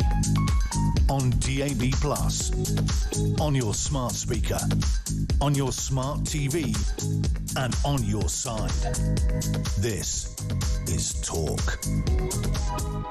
This afternoon, 20 to 6, live across the UK. Sport between now and 6. Also, your calls as ever. Keep them coming. We'll get to you 0344 499 1000. Also, loads of texts. I promise to get to them. 87222. I want to cross to Washington, D.C. now. The Sun's deputy political editor, Ryan Sabey, joins us. Ryan, thank you for your time, my friend. They are in lovely America, and look at you. It's glamorous, your life, isn't it? Let's be honest. I don't want to take the mickey out of Rachel Thieves, but she's hot-footed it to the IMF, the International Monetary Fund, who very soon, I believe, and many do in this country, that she'll have to get down on bended knee and beg for money from them to get us out of the hole we're in, created, I would say, substantially by her policies. What's the trip been like? Have they shown her the door? Are they willing to help us out? What's the situation, my friend? Well, I think one of the big things is they do understand the predicament that the UK is in. But I think on one hand, they do still seem to think that Britain is, stable. You look at all the countries that they deal with. It's not like we're a desperate country, sort of grappling for every single pound. But when you look at it and you look at it from this country, from Britain, there are big problems, spiraling debt, huge cost issues, national insurance thing that Rachel Reeves has put in is really hitting growth, and businesses are complaining. So in the scheme of things, Britain is not sort of an outlier. But when we look at it and how people are feeling, how much money they feel like they've got in their pockets, that's where the problem is, and that's where the issues are for her. I think it's a really, really excellent point that you make, because the world would go, God, Britain's the 5th most successful country, all those traditions and all that. The truth is, if you come to this country and you would understand what's going on and how many people are struggling. This is why I always have the argument with the left. They go, well, we're not struggling that they are in Eritrea. No, we're not struggling that they are in Eritrea, but there's plenty of people who live their lives perfectly correctly and are struggling. Farmers are struggling, waspy women are struggling, veterans are struggling. It's a fact. And, a lot was being made of the last government financially, but, figures this week show that we've got the highest rates of inflation, lack of growth in the G7. When the Tories left government, and they were not a success at the end, I think we were second on that table. So there has to be a huge amount of responsibility put on this woman and this government, because they talk always, don't they, about this black hole, and yet within 6 weeks, 2 months of arriving with a £22 million black hole, they gave them 11 million quid away, pay rises to their union mates. Do you think this woman has what it takes, this Chancellor, to do the job and get Britain back on the right footing or not? I do actually think the budget that's coming up at the end of next month is going to be a big, big test, not only for her, but also for Keir Starmer. Where does this government go? What is the big plan for it? Now, they realise that, the cost of living crisis, is such a massive issue for them. And we spoke to Rachel Reeves this morning, and one of the things that she is trying to do is that she said that she wants to bear down on some of the costs that people face. So some areas where the government can intervene, whether it's energy bills, the VAT that's on that, maybe rail fares, there's a regulated fee on that, water bills, things like areas like that. This government could actually sort of make a difference and bring down some of the costs. You're far less bring down inflation. You're far less cynical than me, because you're far more intelligent and you do this for a living. I'm a broadcaster. I would suspect at 60 years of age, I'm allowed to say what I think, which is I don't believe that the Labour Party or government has a big plan. I don't think they have. If you look back in history, the only thing the Labour Party ever does when push comes to shove is raise taxes on anybody. And they always say wealthy, but actually the truth is anybody that's aspirational, anybody that's built a business, anybody that's been promoted, and anybody that's got any savings. And I think that is the real issue with November the 26th. Going back to what I said, because I think, people who have worked hard, moved up, done whatever, are going, we're going to be screwed. For what? For a country that doesn't look after us. That's what I think the issue is. Yeah, it's a big issue. And I think over the last 24 hours, Rachel Reeves has said that she's probably not going to hit people on higher incomes. So one of the sort of areas that she is going to look at is people with assets. So people with, maybe pensions or, property, fears of inheritance tax going up. Look, she's got to raise about £30 billion.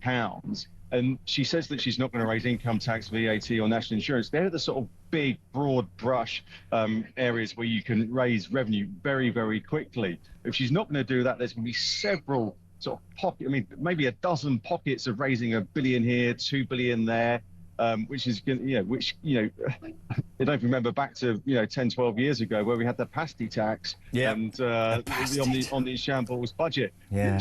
You could have a situation where they think they're doing, the right thing with a couple of billion here or there, but actually in the small print, they really get found out. And I think what we've seen, particularly with this government when it comes to winter fuel, they make a decision and sort of, a few months later, they make some U-turn. So it's going to be a really, really difficult budget if she's trying to sort of delve into several different areas just to raise some cash. We wouldn't want it, but to raise income tax or VAT, national insurance. But even Mel Stry said last week that's probably the cleanest way to do it. But obviously they've got those manifesto pledges, and no one likes raising taxes. But she's got a massive financial black hole to fill. But she's made that black hole worse. Listen, Ryan. So here's the $1 million question: how long are you in DC for? I'm there until tomorrow evening, Friday evening. And I hope there'll be no sharing of drinks with the editor at Largesse, Harry Cole, who lives, of course, now in DC. You won't be going to any bars with him at all, will you? There are no plans to meet up with Harry Cole. He's too busy saving the West. No, tomorrow evening, hopefully going to see him very briefly. And if Ryan Sabey gets on the plane back to the UK, that will be a bloody miracle. Top man, Ryan, thank you so much indeed. Always great to have you on. The Deputy Political Editor of The Sun, Ryan Sabey, on Talk Drive. 0344 499 1000. I want to read a couple of messages. Maggie Oliver is an amazing woman, Jez. I'm an ex-police person. What? I'm ex-police. And the way she has spoken out is so commendable. Starmer and the rest of the idiots in government should be ashamed. That's Christine in Monmouthshire. Jeremy, what are the likes of Mandelson doing since he got the sack? Well, how would I know? Oh, hold on a minute, I'll just find out. What are you doing? Oh, I see. Yeah, he's having a holiday. Paul Sutton, I'm seething over this net zero crap. Take a look at Hong Kong. No tax, 4th richest country in the world. We're not 6th, we're about 126th. Nice. Earlier on, there was some talk about Mike Graham has all these women at 6 o'clock in the morning who like to listen to him. They're called Graham's groupies. Thank you for your suggestions. Jerry and the Atrix. Brilliant, fantastic. The Jezebels, says Mark in North Wales. Jez's roomies. Brilliant. Yes, very nice. Sport on the way. Andy calls 0344 499 1000. Store Drive.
think we need to be clear that when he said Gaza, Gaza, make us proud, he wasn't talking about Gaza as a whole. He was talking about Hamas. Yeah. Because the only people likely to put any Israeli soldiers in the ground is Hamas, not the civilians of Gaza. The reason why this sort of thing keeps happening is because the universities have not drawn a line and said no. They need to be saying thus far and no further. You're not allowed to behave like this. It's not a free speech issue. It wouldn't be a free speech infringement for universities to say that one of the conditions of being a student here is that you don't disrupt the running of the institutions and you don't bring us into disrepute. Yeah.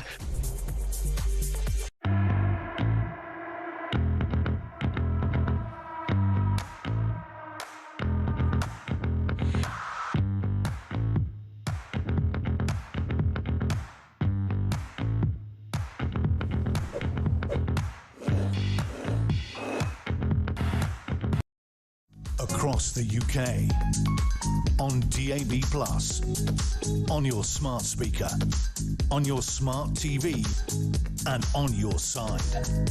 This is Talk. About 10 to 6. Kev here from 7 o'clock with well, it's just brilliant. I mean, just about the asylum, it's brilliant. He's on from 7. Harry Cole, of course, live from Washington, D.C. Harry Cole saves the West from 10 o'clock.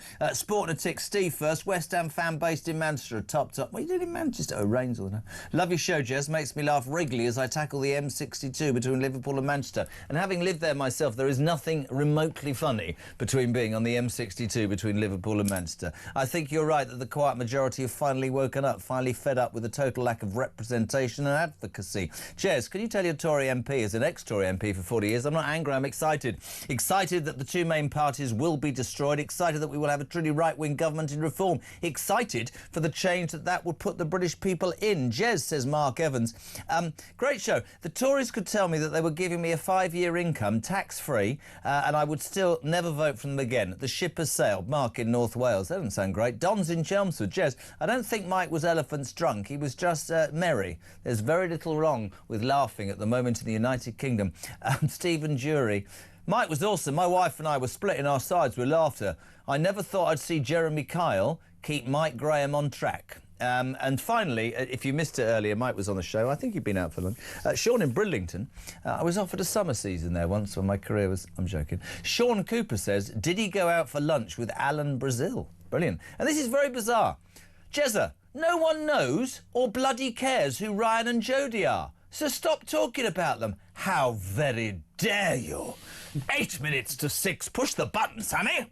Sports news from The Sun.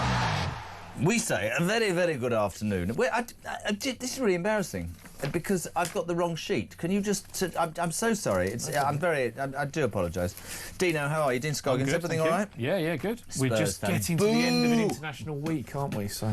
Do you know, Ryan and I were talking about this because he's a Watford fan. They've changed their manager 3 times this week. I don't like the international break. And I've obviously turned into my father-in-law because if there's no Premier League, I'm a different animal. No, absolutely, me too. And we can't wait to get back. And also, am I allowed to say what you said about Blexley earlier, or am I not allowed to say that on air? Because I think this is right. See, Ryan's got a theory about Peter Blexley, because I said, let's get Blexley on today, because he's brilliant. He said, no, he's away. And I went, he's away? He went, yeah. And he said, I've got a theory about him, he's dodgy. He said he goes away during the international break, but never tells his wife. But it's always during the international break, so he doesn't miss a game. Very fair play to him. Absolutely, yeah.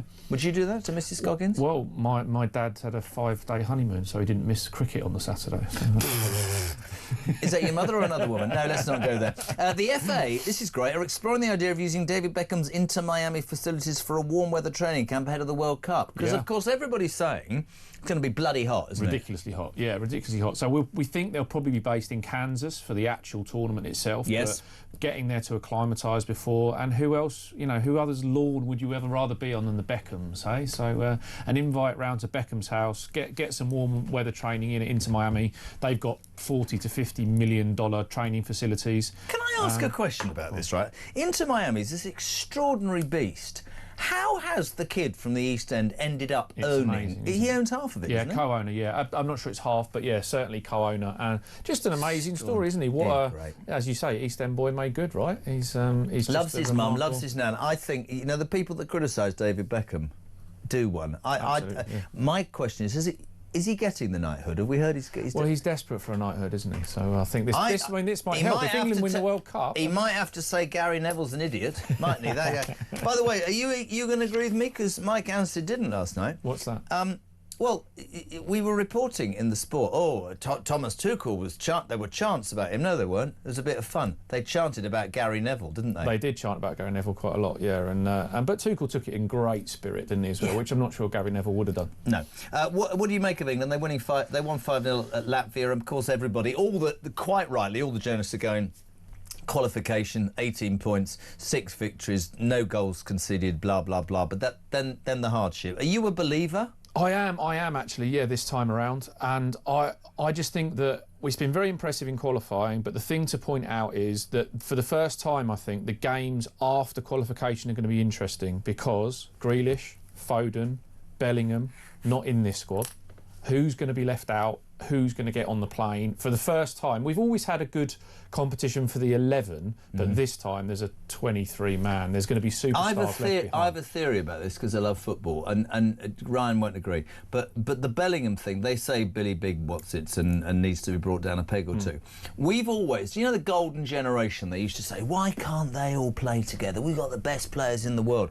Maybe Tuchel's gone, do you know what? We don't need big-time players. I need a team spirit. And maybe the people that... I laughed at him, but I watched him at Brentford. He was world-class the other day, Jordan Henderson, for Brentford. He exactly doesn't run more than a foot, but literally does exactly what he should do in that holding midfield area. So maybe he's not interested in the big-time Charlies, and basically what he's doing is creating hasn't got a to manage team. It beyond this World Cup, Precisely. So he's not bothered about egos. No, he's not bothered about whether... I would be... I don't think Grealish will go, which I think's a joke. No, but Bellingham will. You've missed Cole Palmer out, man. There's another one. Cole Palmer, absolutely. You think Bellingham will go? I think Bellingham I'm going to put my neck on the line and say Jude Bellingham won't go. I think if England are going to win it, Jude Bellingham's got to be. What do you mean it's crazy? Why are you saying it's crazy?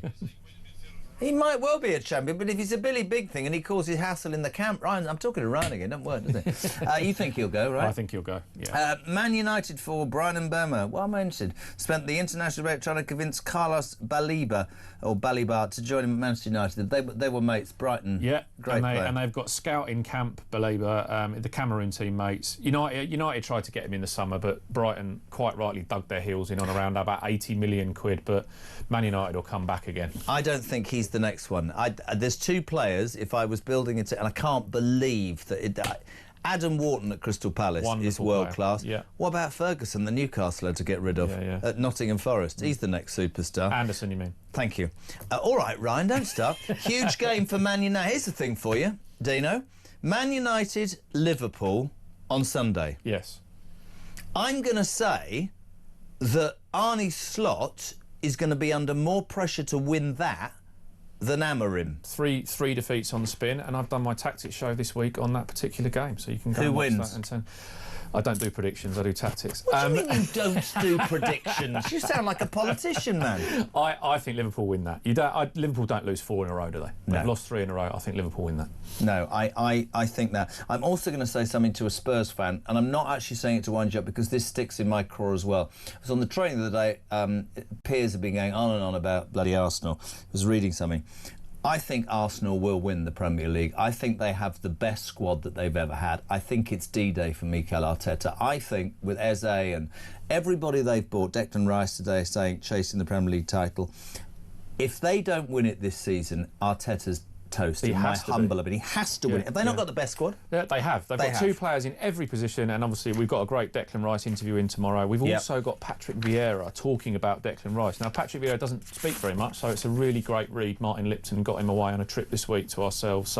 But they're saying the same thing. It's not about ability, it's not about squad depth. Have they got it there? Do you think they can win it? I think they will win it this year. That's hard for a Spurs fan to say. It is, yeah, but it also, now I've predicted they will win it. If they don't, I can just laugh all of them. Here's some other things for you, because you just said you don't do predictions. What are you talking about? You do So, will England win the World Cup? Yes. Really? Will West Ham be relegated? No. No chance. Will Watford change their manager between now and the end of the season? Well, this manager, yes. Yeah. Will they change another one? Maybe. Yeah, and if you had to pick a team out of Watford and Luton, what team would you pick to support? I couldn't possibly pick another team to support. I'd go for Boreham Wood. Yeah. Boreham Wood, oh, that's all on right. Great stuff in Sun Sport tomorrow. That exclusive with Patrick Vieira, Declan Rice as well. All about England, the warm weather training for the FIFA World Cup. And Dean Scott, Deputy Head of Sport at the Sun, said, and I quote, I don't do predictions, but England will win the World Cup. He also said Arsenal will win the Premier League. We've got it on tape. You know you've said that, don't you? It's done. Read the Sun Sport stuff tomorrow. Brilliant. Thank you, my friend. 0344 499 1000 is the telephone number you need. The team are ready, waiting to take your call. We'll get you on 87222. Text on that as well. News at 6 is next.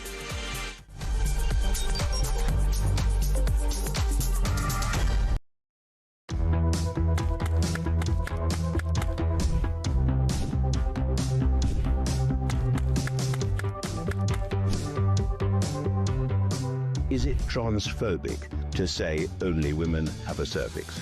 Well, it is something that shouldn't be said. It is not right. A woman is an adult female, and the court has made that absolutely clear. I actually welcome the judgment because I think it gives real clarity. It allows those that have got to draw up guidance to be really clear about what that guidance should say.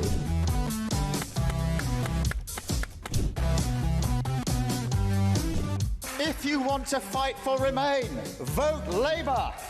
Now, there are some who say we don't need Brexit to work. We need to reverse it. I couldn't disagree more.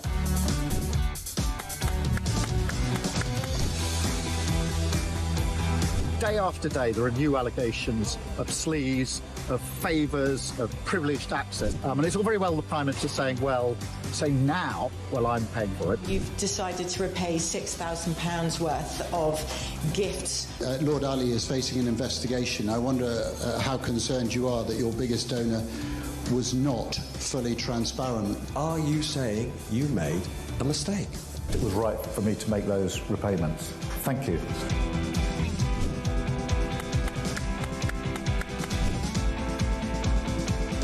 Of course, I wouldn't want Donald Trump round for dinner, but don't underestimate the danger to the world if Trump is re-elected this time around. I'm anti-Trump. I would like to send my warmest congratulations to President Trump on his inauguration as the 47th President of the United States.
Across the UK, on DAB+, on your smart speaker, on your smart TV, and on your side.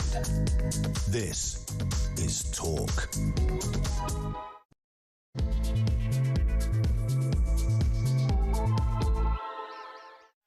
Hour 3 of Drive for Wednesday, Thursday even, nearly got the day right. 0344 499 1000, text to 87222. Larry from Notting Hill, now living in Norfolk. Why did I need to know that? What Labour and the Tories don't understand, Jez, is that the age of the two-party politics is over. The majority in this country are fed up being lied to by both parties.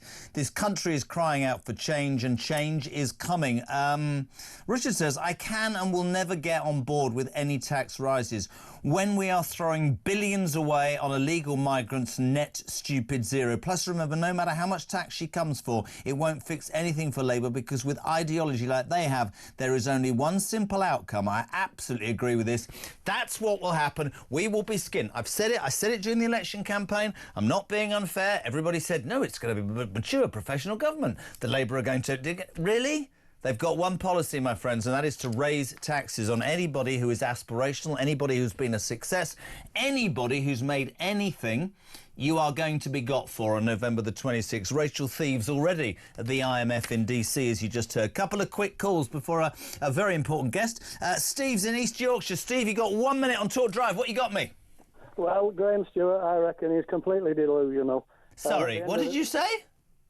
I said Graham Stewart is completely delusional if he thinks he's going to get a seat round here. People would rather vote for a donkey than vote for him. At the end of the day, Is he your local MP? He is. At the end of the day, he's a great guy, but the party is shot to bits. Boris let everybody down big style round here.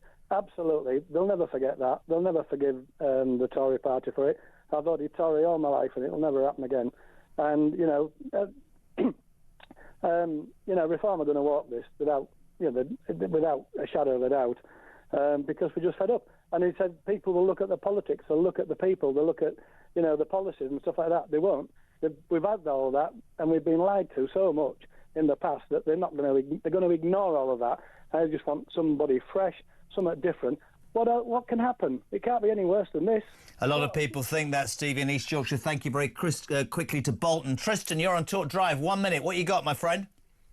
I just wanted to say that the Conservative guy that was on before, about him saying that people Graham Stewart are angry.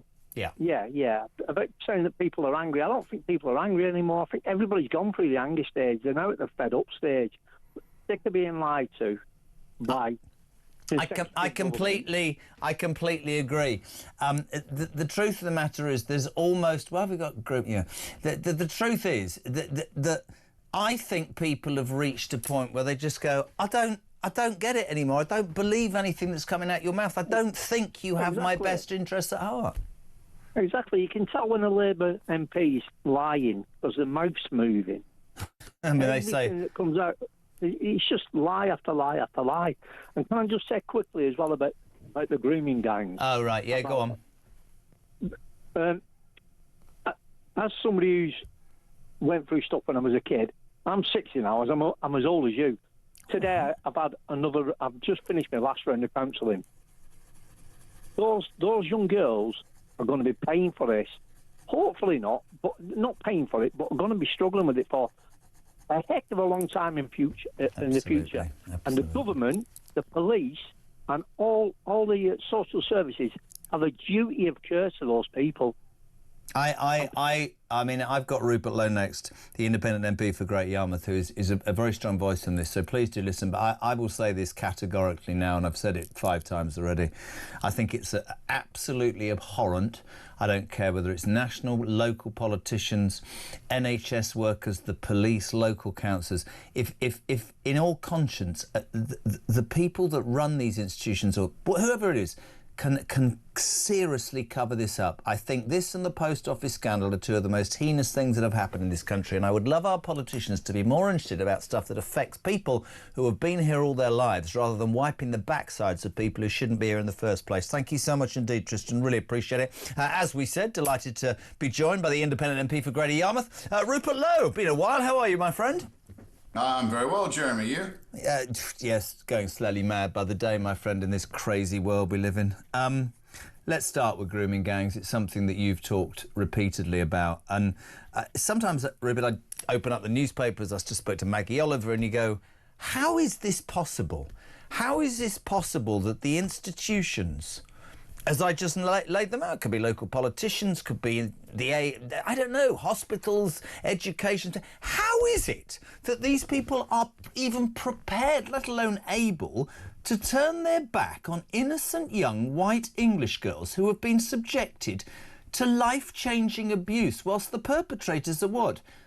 Allowed out after 2 years to live back in the same street? And we better not say anything, because we might be called racist, Rupert Lowe.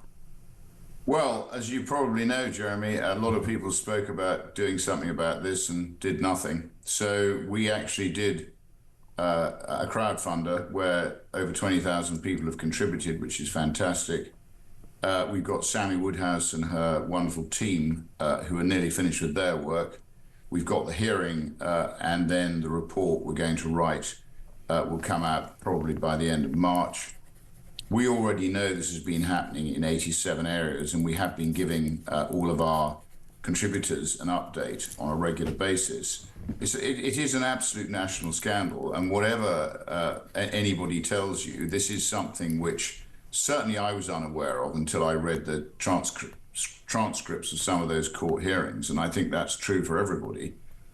We recently, as you probably know, I think we spurred the government into announcing 4 months ago they were going to have a statutory inquiry themselves.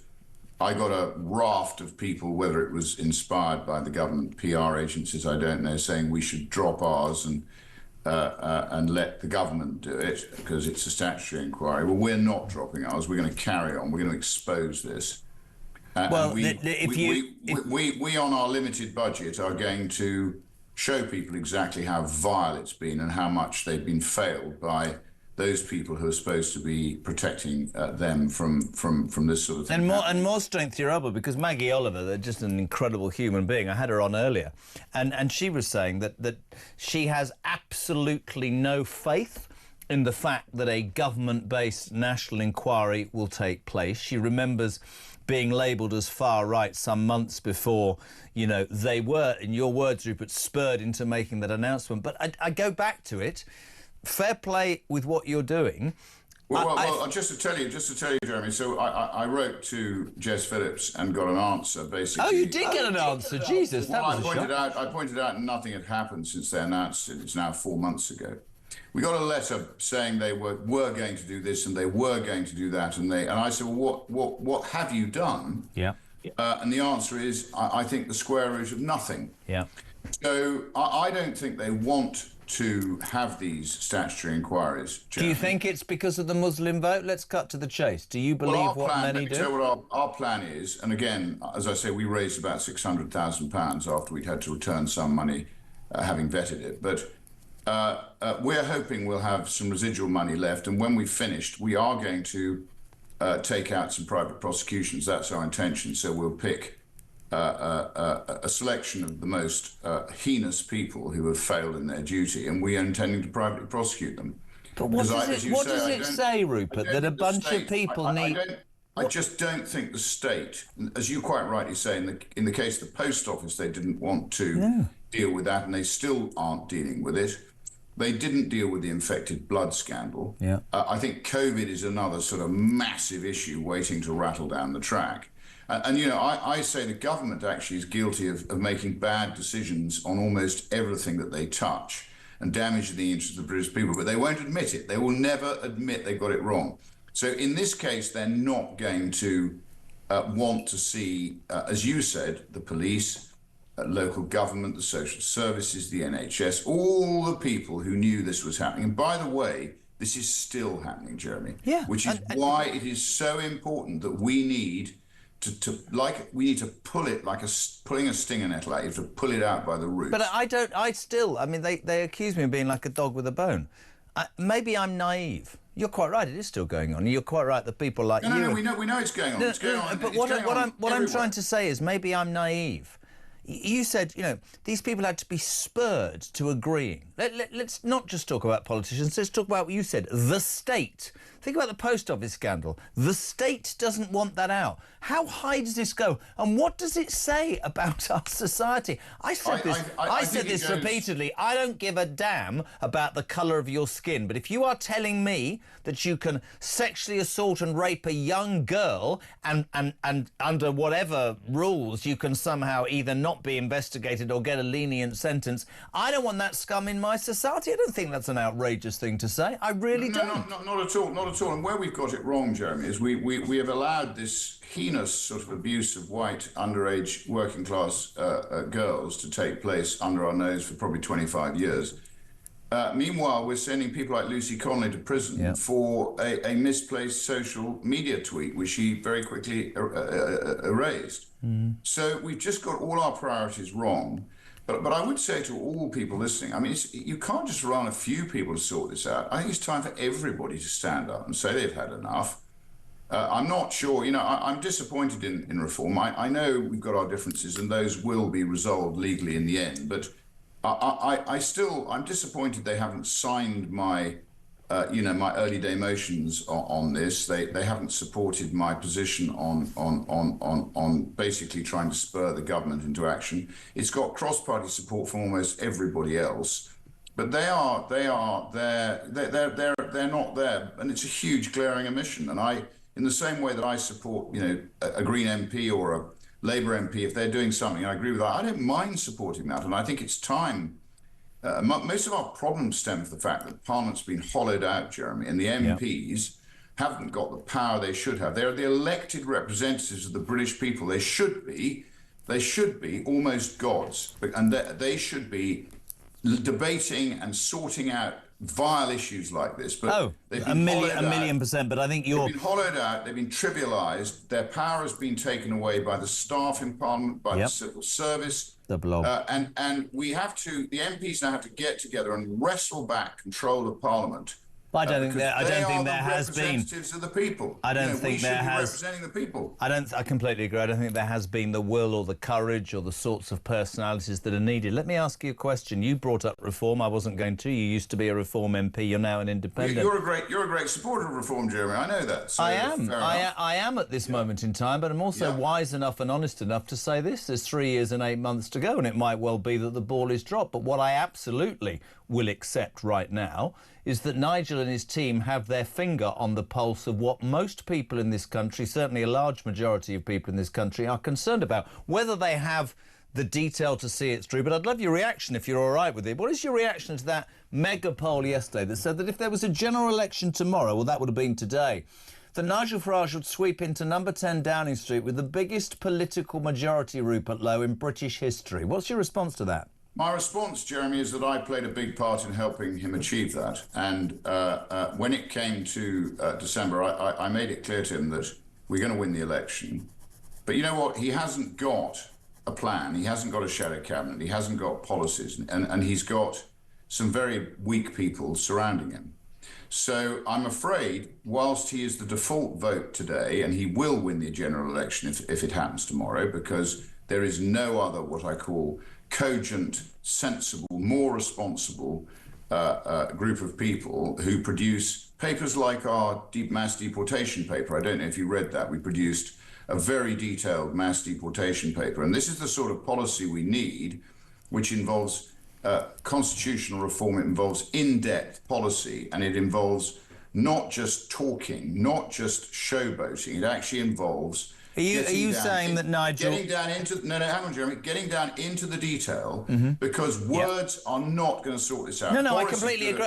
Boris is good at words. Boris is good at words. Well, no, AI is. We've had what did he do for us? What did he do for us with an APC majority? Nothing. I always say it in the show, Rupert, and I always say the same thing, which is I was very vocal about Boris Johnson, and I saw him the other day, and I wanted to say you've let me down. He admitted today his books were written by AI, so God knows how much we gave him. We don't want words, Jeremy. We want... No, I get that, and I'm not here, by the way, I'm not here to say to you you're wrong and Farage is right. I've said repeatedly, if people listen, OK, that there is a lot of meat needed on the bone. However, I would also respectfully suggest that such an appalling job have the last two governments and in history the Uniparty done. Somebody said to me the other day, look at Grant Shapps. He went to about 4 departments in 16 months. How can you be the Defence Secretary to the Home Secretary to the Foreign Secretary to something else and get any angle or any skill? There's an argument... Hold on a second. Let me just say this. There's an argument that says that if Nigel Farage is the next Prime Minister, bringing in people from all walks of life might or might not work. I don't know. What I do say is that right now... he has his, I believe, finger on the pulse. Now, you talk about cogent, sensible people. You know you're that. Would you ever rejoin form? Why would you not put your differences aside? Well, look, I mean, why did they politically assassinate me in the most unchristian and clumsy and unfair way? I don't even have to ask them that. You know, that's going to be played out in court. That's not going to drop. But look, at the end of the day, that's history. They decided to do that. It was a surprise to me. I don't understand it. And as I said, I played a big part in achieving what we collectively achieved. And many of us carried it on while Nigel left the field to make money, which is what. But why did you carry? Why would you say that I'm just out of respect? Why would you say? Why would you say I'm? Would I now go and work? Would I now go and work with Lee Anderson, Zia Yusuf, and people who made palpably false witness statements about me that could have landed me in prison? No, I wouldn't. No. Would but I why would I go back and lead the decent people who vote for reform as a leader of reform? Yes, I would, because I don't have a problem going back when I can control what happens, but I'm not going to go and work with a group of lightweight people who behaved in a terrorist-like way, Jeremy. No, it doesn't work like that. And with the power of the British state behind them, they'll be even more dangerous. In terms of when you said, though, when you said, which I picked up on twice, Rupert, and I really appreciate you being on, you said, I was massively responsible. I was part responsible for putting Nigel where he is now in terms of his popularity. I persuaded him to come back, Jeremy. I spent a lot of time persuading him to come back. But you've said that he's a lightweight who doesn't have a plan. Why would you have backed him if that was the case? Or you've only said this since what happened. Is that? I mean, that's a perfectly justifiable question. You've got to look at what we had to achieve, and what we had to achieve collectively was huge. First of all, we had to get a bulkhead in Parliament, which we did. That in itself was a massive job. 5 of us were elected, me and Great Yarmouth. I funded my own campaign. Yeah. I paid for the whole thing. I went and did my own campaign. Reform actually failed to send out my second election address for whatever reason. So we got 5 of us into Parliament. Then we had to start leading in the polls, which by the end of last year we were doing quite comfortably. But then you can't just get to that situation without having a proper plan to deliver for the British people. What you can't do, and what I didn't want to be part of, is winning an election and then failing the British people because you didn't have the depth of if you like, political participation. And it can't just be Nigel. It has to be a group of people. It has to be a shadow cabinet. And Reform doesn't have that even now. I mean, Danny Kruger's a nice guy. He's joined Reform. I think he's quite a cerebral chap, and I wish him well. He didn't talk to me before he joined Reform. He made that decision himself. But look, I mean, it's not just about winning, Jeremy. No. It's about delivering. We cannot afford. And you talk about the Reds and the Blues. They've failed us. And I can tell you, your previous call is right. I mean, a lot of people won't vote Labour and they won't vote Tory next time because they've let us down. And I did a poll in my constituency about 10 days ago, and I got 45% of the vote.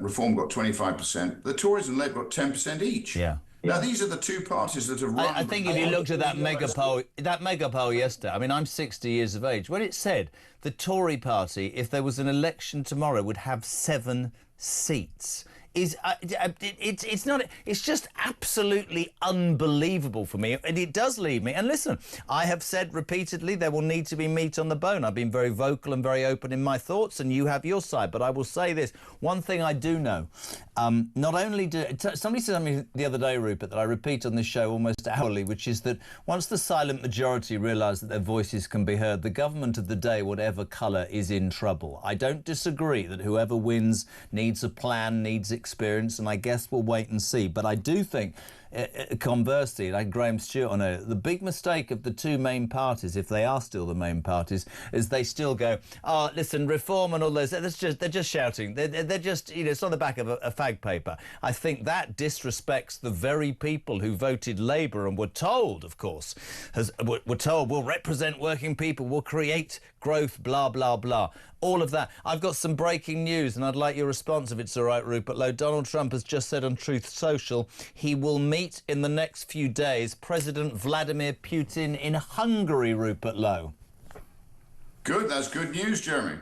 I hope, hopefully, the Donald will deliver another dose of freedom and peace, which is very good news. But again, Donald Trump's cutting through a lot of the trouble we suffer here. I mean, a lot of the committees, a lot of the the rubbish that is holding us back. The He's quangos. cut through all that. He's cut through all that, and he makes decisions. He does what a chief executive should do. And the problem here is that doesn't happen. And, you know, look at the growth figures today. So whoever wins the next election, and you're right, if you asked me the question, if the election was tomorrow, I'm telling you reform would be the default victor. However, you're going to inherit a pretty bad situation. Look at our growth figures out today. The economy is gradually grinding to a halt. And, you know, Rachel Reeves next month is talking about giving the people who actually create the wealth another good kicking. And not just the rich, anybody who's aspirationally being promoted or got a saving, Jeremy, anything. It's going to affect everybody, but these people don't understand it. It's what happens when you get a bunch of Fabian Society, Haldane Society, Pabloist sort of trots running the country. They just don't get it. So, and what's going to happen is you're going to give a very good kicking to the very people you need. You've already got a lot of millionaires and rich people leaving. They're going to live all over the place. Italy's the main beneficiary at the moment. But you're also losing Gen Zs. Gen Zs are going in their masses, Jeremy. They're leaving. And then once they've left, they'll never come back. And these are the people who are prescient enough to see they haven't got an opportunity here. And what we don't need, what we need is massive cuts in state spending. Massive cut back in the size of the state. Massive tax cuts to encourage people to invest, to take risks, to employ other people. And then we'll start to actually create a virtuous circle. At the moment, we've got a vicious downward spiral, and it's going to get worse. And the problem is you've got all these people in positions of influence who don't understand how to run a business, how to run an economy. They've never done it. All they've ever done is pork barrel existence on the back of other people. They are basically people who take, not give, Jeremy. Rupert, I just want your response to this breaking news. I asked you, Donald Trump has said he will meet President Putin in Hungary after a very productive phone call. Wink, wink. Rumour is reaching me that Sir Keir Starmer is planning to tag along. We'll finish with your response to that potential opportunity. Well, I think Keir Starmer, you know, he's just a farce, Jeremy. I mean, recognising Palestine just before Donald Trump managed to deliver the solution that has been delivered, and you probably saw he did cold shoulder quite right. Mate, I covered it. It went bloody viral. It was extraordinary. He's just a farce. He is. And, I got to leave it there, Rupert. Don't think me rude. Really good to have you on. Independent MP for Greater Yarmouth, of course. Rupert Lowe, ex-reformer, now an independent, 625. What have we haven't got him on, have we? We've got one of the most, I'm going to say, quality. How do you say that word? Quality broadcasters on next. Yeah, Mike Graham is back on. No, is it not Mike Graham? No, we've tried to ring Mike Graham. I thought it'd be fun to see how much more he'd had to drink, but he won't answer the phone. Can we try again? Let's just try and get. He's just on earlier. It's had a few. Let's see if we can get Mike on the phone. Let's see if we can ring him up. Have we? We'll do it after the break. Get his number. We'll get sorted. We're back in 3. We'll ring Mikey up. See if we can get him back on.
My home has been broken into, my files have been ransacked, somebody has been put into my office by a hostile state, and two parties are playing politics with it. Yeah. This is national security of the United Kingdom, and the government's response is not, as mine was, do everything you can to make sure the prosecution works, but no, process.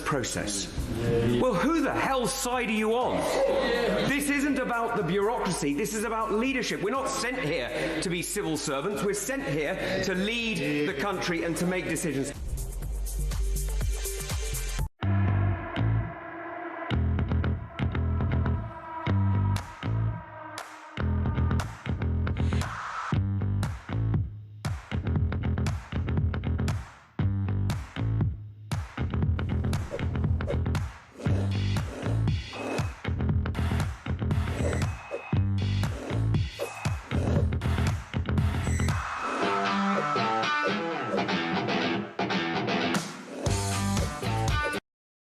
Across the UK, on DAB+, on your smart speaker, on your smart TV, and on your side. This is Talk. Welcome back, 6:30. We're live across the UK. Rupert Lowe, true to form, had to make his usual veiled threats against reform and Farage. Such a shame because he then loses the argument. Same old, because his ego got in the way and he put his personal ambition before people, said Lorraine. As usual, Rupert Lowe sounds like a bitter, sore loser. Listen, this show is about honesty, it's about the chance to speak, it's about common sense. Rupert Lowe has had his say. You can have your say. 0344 499 1000. Jez, why aren't the newspapers calling for Starmer to resign? Well, I have every day. So has Mike, so has Talk. Over China, Mandelson, everything else, nothing sticks. Why? We know Kemi won't put enough pressure on, but why isn't everyone else like they did with Boris over a birthday cake? Why? Oh, why? Says Alison in Poole in Dorset. I don't know why I'm talking like this. We say a very good evening to... I see myself at the age of 60, having done this job for 30 years in a variety of guises, I see myself as nothing more than a warm-up man for a talent that I believe that will take the broadcasting world by storm in a few years, but unfortunately he's not here today, and Peter Carville's arrived. Hello, my darling. Hello, how are you? You well? Why are you darling on air then? What's going on? That's a bit weird. What's wrong with that shirt today? That's what do you mean? What's wrong with different view, blue, isn't it? It's just a blue shirt, Jeremy. What's wrong with that? It's a funny blue, isn't it? A funny blue. What's wrong with it? It's just blue. It's blue. It's blue. It's better blue. Better blue. He's blue. He's blue. He's blue. How are you? I'm fine. Mike Graham, that was brilliant. Yeah. Mike Graham is slosh, says Sean McKeever. This is after. Afternoon, Jez, I so want to go out on the lash with Mike. And you, of course, says Paul in Hitchin. Mike's been on the lash, says... Honestly, it was very... You didn't hear it, did you? I saw a bit of it, and it was definitely entertaining, as Mike always is, with or without alcohol. What? Hi, Jezza. Rich from Merseyside. An idea for Ryan's tea. Ryan's on his own. His wife's gone. What, she's left him? No, she's gone off with her friends for 5 days. But it becomes quite a regular thing. Okay. I don't talk about it because he gets quite upset. How about Ryan's tea? A Bombay Bad Boy pot nasty with some bread and butter. I've no idea what that is. What's that? What's a Bombay Bad Boy pot nasty? Is that a... It's a pot noodle, is it? Why does Sam know that? I thought it was a Madras bum burner or something. Is that not a curry? A Madras BB, as we used to call it. Have you seen him in the micro? My God. Can you share this story? Because when I do, he does that look. And Ryan, am I allowed to say this? Am I allowed to say? Oh, all right. Right, yeah, I won't say the registration, but Ryan sadly lost his uncle. It was very sweet. Is that right? I'm right, yeah. And he got... I can't... He got the micro. He left Ryan the micro. He left Ryan the micro. Now, if you know Ryan... He's about 6'5". He's had to sit in the boot of the micro to work the pedals. It's the funniest thing. It makes... It's a very tall man. It's a very tall man in a very small car. Yeah, it's like putting Peter Carville in a smart car. It just wouldn't work, would it? Wouldn't work. Apparently his head has to go out the sunroof. Seriously. That makes sense. That makes sense, yeah. Because I was a caesarean baby. It's always affected me. When the car stops, I get out the sunroof. That's the truth, you see. See, like that joke, did you like? No, you didn't. Wow. OK. But yeah, no, so the micro. Anyway, let's talk about things that should be talked about. What did you make of Rupert Lowe there, genuinely? Yeah, pretty angry. I enjoyed it when he used the terrorism word in regard to Reform UK, which I think is unfair. Yep.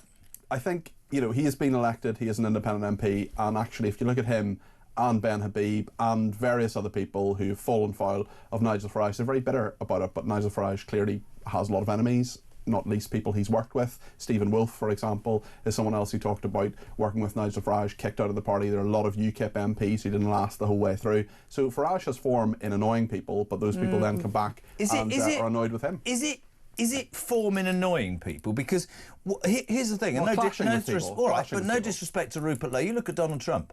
Donald Trump is riding the crest of a wave. He makes unpopular decisions, and if people disagree with him, he gets rid of them. Exactly like Margaret Thatcher, exactly like Tony Blair. Is that not what you need in a leader? It is, and you need. I agree with you about the terrorist thing, but I let him have his say. Well, there are two things. There are two things you need. You do need a ruthlessness, and actually, even though people criticise Keir Starmer for many things, he can sometimes be quite ruthless. Also, You're not saying that to me on the week that the little schoolboy was stood at the back of the stage like some numpty not getting the school voucher. But I mean, he's about as ruthless as my backside. Jeremy, are you sure? He sacked a lot of people, including his chief of staff. All right, yeah, so he to can save his own back. Well, of course. Well, this is it. But he can be ruthless when he needs to be, is what I'm saying. I'm not saying it's a good thing necessarily. I'm saying that to be a leader, you need to be ruthless, but sometimes just to lead and to bring people with you, which I think Nigel Farage struggles with sometimes. I asked Rupert. He said, he's not cogent, he should... But you also said in the same breath, I put him where he is. So why you backed him initially believing he had the skills, and when you got into a position where he and you didn't disagree and he was the boss and you got fired, you didn't like that. Lots of parliamentarians... I do buy the bitterness thing, though. Lots of parliamentarians think they are the person to be Prime Minister, they're the person to lead a party, they're the person to solve all the problems. Was it an ego clash, do you think? Yes. You need some ego in politics. You've got to be able to say, I am the person who can sort the country out, or one of the people who can sort the country out. And if you don't have that ego, then you're not going to be a successful politician to some degree. Do you need an ego to be a spad, to be a person? Do you need an ego in life in general? I'm being serious. Well, it depends on what kind of role you want to play. But if you want to say to people, I'm the person who knows how to solve this, I think every manager of anything needs some sort of ego to say, I am better than you at this, or alternatively, I know to delegate to you. This is why Trust me and let me lead. And I mean, leadership in itself is a form of ego. Yeah. Well, I've never led anything. I mean, I'm simply here to warm up for you. That's it. Well, it's a role you were born to play. You're the boss. Yes, it was a role. Let's talk today. I got really angry. I know there's lots going on. Let's start with Rachel Thieves over at the IMF in DC. We had Ryan Saby on. I would love it if the IMF said no, but obviously they're not going to. He made a really interesting point to me. We all know she's going to raise taxes. We all know that it was pure lies what came out of her mouth. We've had council tax rises. We've had all sorts of stuff go up. Electricity prices. She will raise. They have this ideology that they want to tax the rich. Actually, the truth is anybody that's achieved anything, got some savings, aspirational, been promoted, got a pay rise, going to be screwed. What is being rich? I think is a reasonable question to ask Rachel Reeves. Who do you consider a rich person? Because the average salary in this country is about £36,000 a year if you work full time. But there are loads of people who earn a bit more than that who are paying 40% tax. Actually, so there's an awful lot of people who are and I think it's very unfair, and I think it sends a very powerful message that if you are successful, this country doesn't want you. But he said something that really sort of made me think. He said, the issue might be, he said weirdly, that the IMF is still of the belief that Britain's fine, and actually they see us as a... No. I'm not sure that's quite right. Well, it's what he said. He said that they deal with a lot of countries, third world countries, but actually do they realise the scale and the depth of the issues that are happening in this country? And of course we talk about immigration a lot, but this country's on its arse, Pete, isn't it? I think it depends on which economist you ask, but yes, you're right. I mean, look at the growth figures today, 0.1% growth. Ridiculous. The previous month there was zero growth. And the government... She's not up to the job, is she? No, she's not. And Labour, came in saying growth is the way we're going to get out of this, which is a fine ambition. But if then you're going to slap on national insurance, rise on employers, then there's going to be a problem. But from the IMF's perspective, we may need it. There's some economists, I've interviewed Liam Halligan, people like that about this, who say we may need a bailout at some point. Maybe not even from the IMF, maybe even from another country. So I think the problems are probably a lot worse even than they originally appear. But yes, if you earn anything more than the average wage, if you earn, I would predict, if you earn more than £40,000 a year, your household income a year is more, or your household income is more than about £60,000 a year, you're going to feel pain after this budget. And you do have to say, and of course, you know, we listened to the Labour Party early doors say the Tories, but actually, and I'd stopped listening to the Tories, has had millions in this country.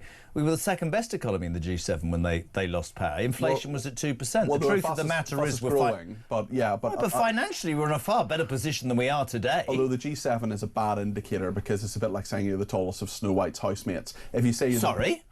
Well, it's like saying you're the tallest. What do you mean Snow White's housemates? Do you mean the dwarfs? You can't say dwarfs. I just have. You can't. You have to say vertically challenged. Yeah, I say ugly vertically challenged. people. I'm horizontally challenged. But if you're the biggest growth in the G7, for example, sorry, in the G7, that's not a big deal. If you're the biggest growth in the G20, that's a big deal. So the Tories put this out all the time. We were the fastest growing in the G7.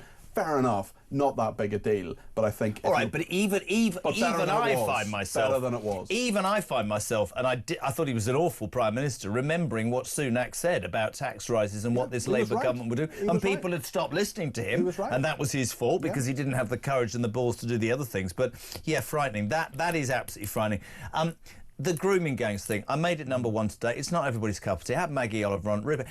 I honestly, Pete, politics aside, it is beyond me, this heinous crime against innocent girls, that forget even the Muslim vote for the Labour Party, that this is being swept under the carpet by the institutions that are instrumental to this country. Is beyond me, man. And under the Tories as well. You look at what absolutely. You look at what Alexis Jay said. 20 different recommendations. Only 2 of them have actually been acted upon. Labour, she says, are actually acting more quickly. They want to do things. Is she saying that? She's saying that on those recommendations from that 7-year inquiry previously. But of course there is this national inquiry. Where is it? Where's the chair of that inquiry? Get it started. We know what the issues are. They're saying they're having trouble finding a chair. Make it Maggie Oliver. That's what I say. Yeah, we have Maggie Oliver. And she actually said that she has no belief that it will actually take place, that she was labelled far-right months before they were almost pushed into that. But I can't believe that politicians like Jess Phillips, I can't believe the silence. I can't believe that... Again, for me, it's almost as if you think the British people are dumb. And I've said it to Rupert, I've said it to every single person I've spoken to today. We said it last week. I don't think the people are dumb anymore in this country. I think they've woken up. I don't think they'll be taken for fools. Do you know what I mean? Well, it's also political will. It's also when Labour want things to happen, they can make it happen really, really quickly. They recalled Parliament on a Saturday to deal with the blast furnace and British Steel. So if you want to set up an inquiry, you can do it next week. You can do it tomorrow. You can make these things happen if you want them to happen, if the political will is there. It's not there. They don't care about this as much as they have. But as Alexis Jay said, in fairness, they do seem to be moving faster than the last government, the Conservatives. OK, just very quickly, a great idea about the podcast after 3 bottles of rosé. Jeremy, Mike, we think you should invite Dr. David Bull or indeed Peter Cardwell, says Nathan in Weymouth. Well, Nathan, I'm up for that. The problem is I'll be on the Diet Cokes rather than sorry, you don't drink, do you? Yeah, it's a bit of a problem, really. Anymore. Do you want to tell the story? No, that's not the story. OK, no. All right. It's brilliant, by the way. Yeah. I would never, I promise you I would never repeat it. What's on the show tomorrow, Peter? I love you. What's on the show tomorrow? Well, Zelensky is meeting Donald Trump in the White House, so we'll no doubt be covering that. Did you see the news, the breaking news? He says he's had a phone call with Vladimir Putin, Donald Trump. That's the next thing. Just all 10 wars, just finish it. Well, he's solved the Middle East, now it's time to sort out Ukraine. Yeah, How funny was the Starmer treatment? Very funny. Oh, shall I? Oh no, I'll go back. Just get back, you haven't won a voucher. Tomorrow at 4 o'clock, the best drive time show you will win, you will watch You'll win a voucher. The best drive time show you could ever watch or listen to in the world. Peter Cardwell on Talk Drive tomorrow from 4 o'clock. Is that all right? That's Saturday, not bad at all. Very Sunday. Nice. Saturday and Sunday 10 till 1, yeah. Next week? Next week, Thursday, Friday. Then Saturday, Sunday, then the whole week, because you're off. I am off. Do you know where I'm going? Rehab. Back in 3.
across the UK.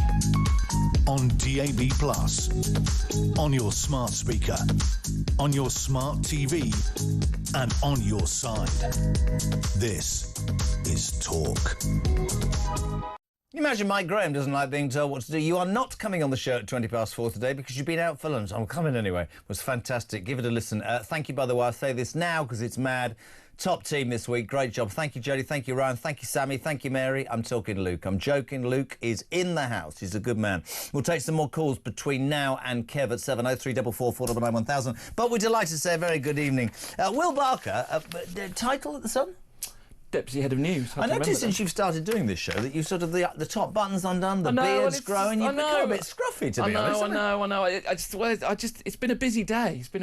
And the first story that you have in the paper tomorrow is very personal to me. I knew this man very well. I couldn't get to his funeral. Ricky Hatton, and I knew him from my time in Manchester doing the show for 15 years. And one of the guys that used to work for me ended up working for Ricky. Really, really sad. Really sad. Yeah, well, so it's the opening of the inquest today, and but also his son has been speaking, and they've launched Campbell. Yes, Campbell, and they've launched a foundation in his memory, which is all to do with the mental health crisis, with being a top killer of males. The Ricky Hatton Foundation set up today. It's something that him and his dad, spoken about for quite a long time, even before my dad passed away, and it was just never really the right time. But now there's never been a better time to carry on his legacy. Yep. And we've had a chat with Paul Speak, who very tragically found the body, his manager. They were due to fly to Dubai that day. And he's talked us through this foundation, and the whole idea is just getting people to talk and men to talk. Ricky talked about issues a lot, but sadly not enough, and he's encouraging people, particularly sports people, just to sort of get out there and talk about it. The thing about it, which is really sad, but what can come from the sad death of Ricky Hatton is this point again and again. It's like men don't like to go to the doctors. We still, despite the madness of this world, live in a world where a lot of men believe it's weakness to admit they've got an issue, and actually this sort of thing, however horrific, is really, really important. It's not weak at all to talk out. And also you make a really good point, I think, about sports people. When you are presumably in the ascendancy and that is taken away from you, it's easy for people to go, but you've got millions in the bank, you can go here and go there. Yeah. I imagine... I had a little bit of myself after people know that from 6 years ago, but nothing on the scale of this. But it's difficult when your legs are almost taken from under you, and how you readjust. Yes. China crisis. This is. I don't pretend to really understand this China. I mean, we've talked about this repeatedly on the show. Yeah. Basically, two men, Christopher Chase, Christopher Berry, found. Well, there was irrefutable evidence to say that they were spying for the Chinese government. The last government say we had a file, we were ready to go to trial. Yeah. We were about to give it to the DPP, the Director of Public Prosecutions, but we got voted out. So Labour hadn't given it to us, and last week the DPP said, the government are at fault, and then Starmer went to the... What's the truth? I mean, the most appalling thing about this is that this is genuinely happening. Yeah. At the heart of our government, Will. Well, I mean, and clearly it looks like Keir sort of ducked it, but our crime editor sat down with Sir Ken McCallum, the head of the MI5, the top spook, and he said he would, China are a serious threat. He wouldn't have backed down. He would have got involved because, I mean, as early as last week, there was a plot that they thwarted and foiled, and because they are a state threat along with sort of Russia and Iran, and they need to be treated very seriously. Flight and fight. This is awful but funny. A drunk Virgin Atlantic passenger went berserk and battered her partner with punches and headbutts after downing 15 cans of wine mid-air. 15 cans? Sounds like Jodie. I'm joking, Jode. Only 12. Karen Baker, 59, was arrested on the tarmac after returning a Miami to London trip into a 9-hour flight from hell. When other passengers didn't respond, she told them, F you. What the F did you say? She was elbowing people, head-butting them. What the hell was she? Well, she looks a little, a lovely little old lady. Normal. Yeah. And clearly, something they kick. You must have been on flights when you get the kick on the back of the chair, and but clearly that was a bit of a red rag to her. And combined with the tins of wine, she went off absolutely crazy there. She had to be pulled off her partner. Who we are not naming by other passengers. Actually, to be fair, these are very serious stories and very. I mean, nowadays, quite rightly, with everything that goes on in air travel. So I don't think Ms. Barker or Baker is going to be flying. She'll go to prison for that, won't she? I don't know. She's due to be sentenced next month, so we'll see. I mean, we'll see. Celebrity traitors. Hands up through the glass. Who's watching it? Luke, Jodie. Well, we talked about this last week. I haven't watched it. The Celebrity Traitors has overtaken Strictly Come Dancing as Britain's most-watched TV series with a staggering 7.1 million in. Jodie says it's fascinating and brilliant. Well, no, so I was saying I was going to watch it. It was going to be a big thing. Yeah. And sure enough, I mean, our TV editor was just telling me that the figures are absolutely enormous. Is that Rod McPhee? Yeah. Good man. Rod was telling me that normally you only get these kind of figures when it's sort of football games and stuff like that, and so it's beaten Strictly, and because once you then take in the iPlayer amounts, it's getting 12 million. Consolidated figure. Do you know what's really weird about telly as well? You know, you look at that, and actually Jode had said to me it's amazing and no reason to think it's not.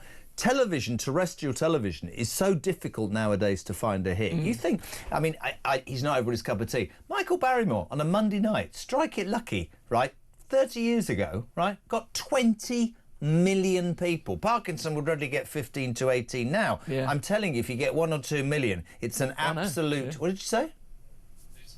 All right. It's an absolute result. But the truth of the matter is, those are phenomenal figures. Why do you think it works? Why do you love Celebrity Traitors? Well, I don't know. It's a great format. It's the mystery. It's the sort of the fact that you know stuff that the other guys know. It's what's going on. I'm going to have to catch up with that. I feel like I'm out the loop. Will Barker, we're inviting you to our Christmas do. Yes. Yes, because we feel that you and John Lucas should come. I'll dress up smart for that. No, you don't have to dress up at all. But John Lucas, I'm not sure where I'm going to put him on the table. Will Barker. All right, Jode. Will Barker, thank you very much indeed. Get the current bun tomorrow. It's got it all in there. Ricky Hatton, that tragedy, but something good out of that sadness. The Ricky Hatton Foundation for Men's Mental Health. And more about that Chinese spy crisis. All that in the Sun tomorrow. Back in 3.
think we need to be clear that when he said Gaza, Gaza, make us proud, he wasn't talking about Gaza as a whole. He was talking about Hamas. Yeah.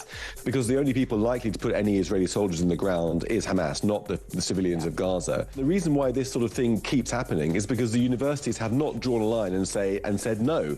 They need to be saying thus far and no further. You're not allowed to behave like this. It's not a free speech issue.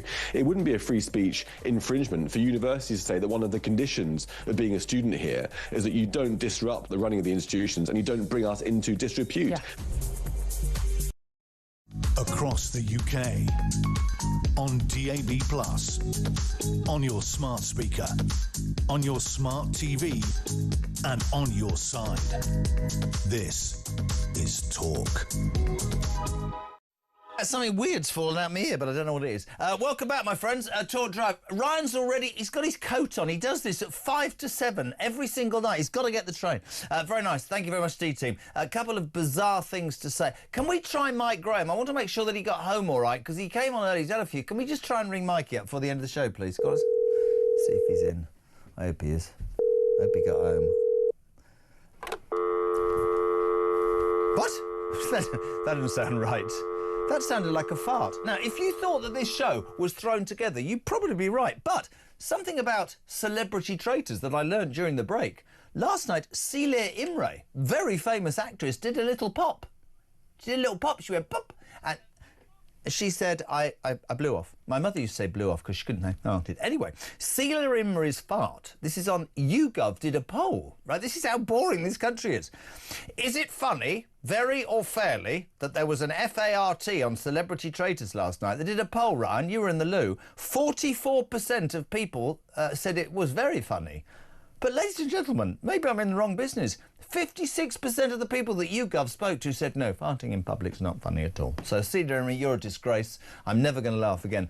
Thank you to everybody who's taken part. What do we got here? Gary, stamp duty to double, pensions limited to be decreased to 800,000. The world's gone nuts, I'm leaving. Bill from Romsey. Oh, Kev's walking in. The grooming gang's inquiries related to Labour votes. I wonder what would happen if Labour or a Labour MP had a daughter who was groomed. Starmer is an utter disgrace to the British people. He will pay big time very soon. He's in, ladies and gentlemen, Kevin O'Sullivan. Hello, Jeremy. How are you? Let's go back to TV Kev days when you used to call me Jeremy Vale. Celebrity traitors. I still call you Jeremy Vale. Why? I don't really. It's a joke. I know it is. Celebrity traitors, massive success, huge. Yeah. Why? I don't know. I think it's overrated. And for me, it never would have worked because I hate parlour games. Do you? Yeah. That's not what I've heard. Hey, what you got, my friend? An amazing story. Good. Another brilliant exclusive. It's extraordinary, this story. It's a big hotel to the west of London, a huge Holiday Inn. People on the M4 will... Is that the one that as you come in over Hammersmith flyover? Well, no, to West Drayton, on the way to Windsor. Yeah. You must have seen it. Yeah, absolutely. Right, that huge... Right, it's full of migrants, full of asylum seekers. Right, they go underneath... there's a walkway underneath. Yes. They go, hundreds of them go under there every day, and they mill around outside this primary school. We've got video of them smoking sheesh pipes and kids playing in the background. The local parents are furious. And police are doing nothing, I guess. 3 weeks ago, the police actually had to man the gate there. So this school... or the kids and the parents feel like this school is under siege from these asylum seekers who just mill around there all day. And this is becoming more and more of a problem when there are asylum seeker hotels close to schools.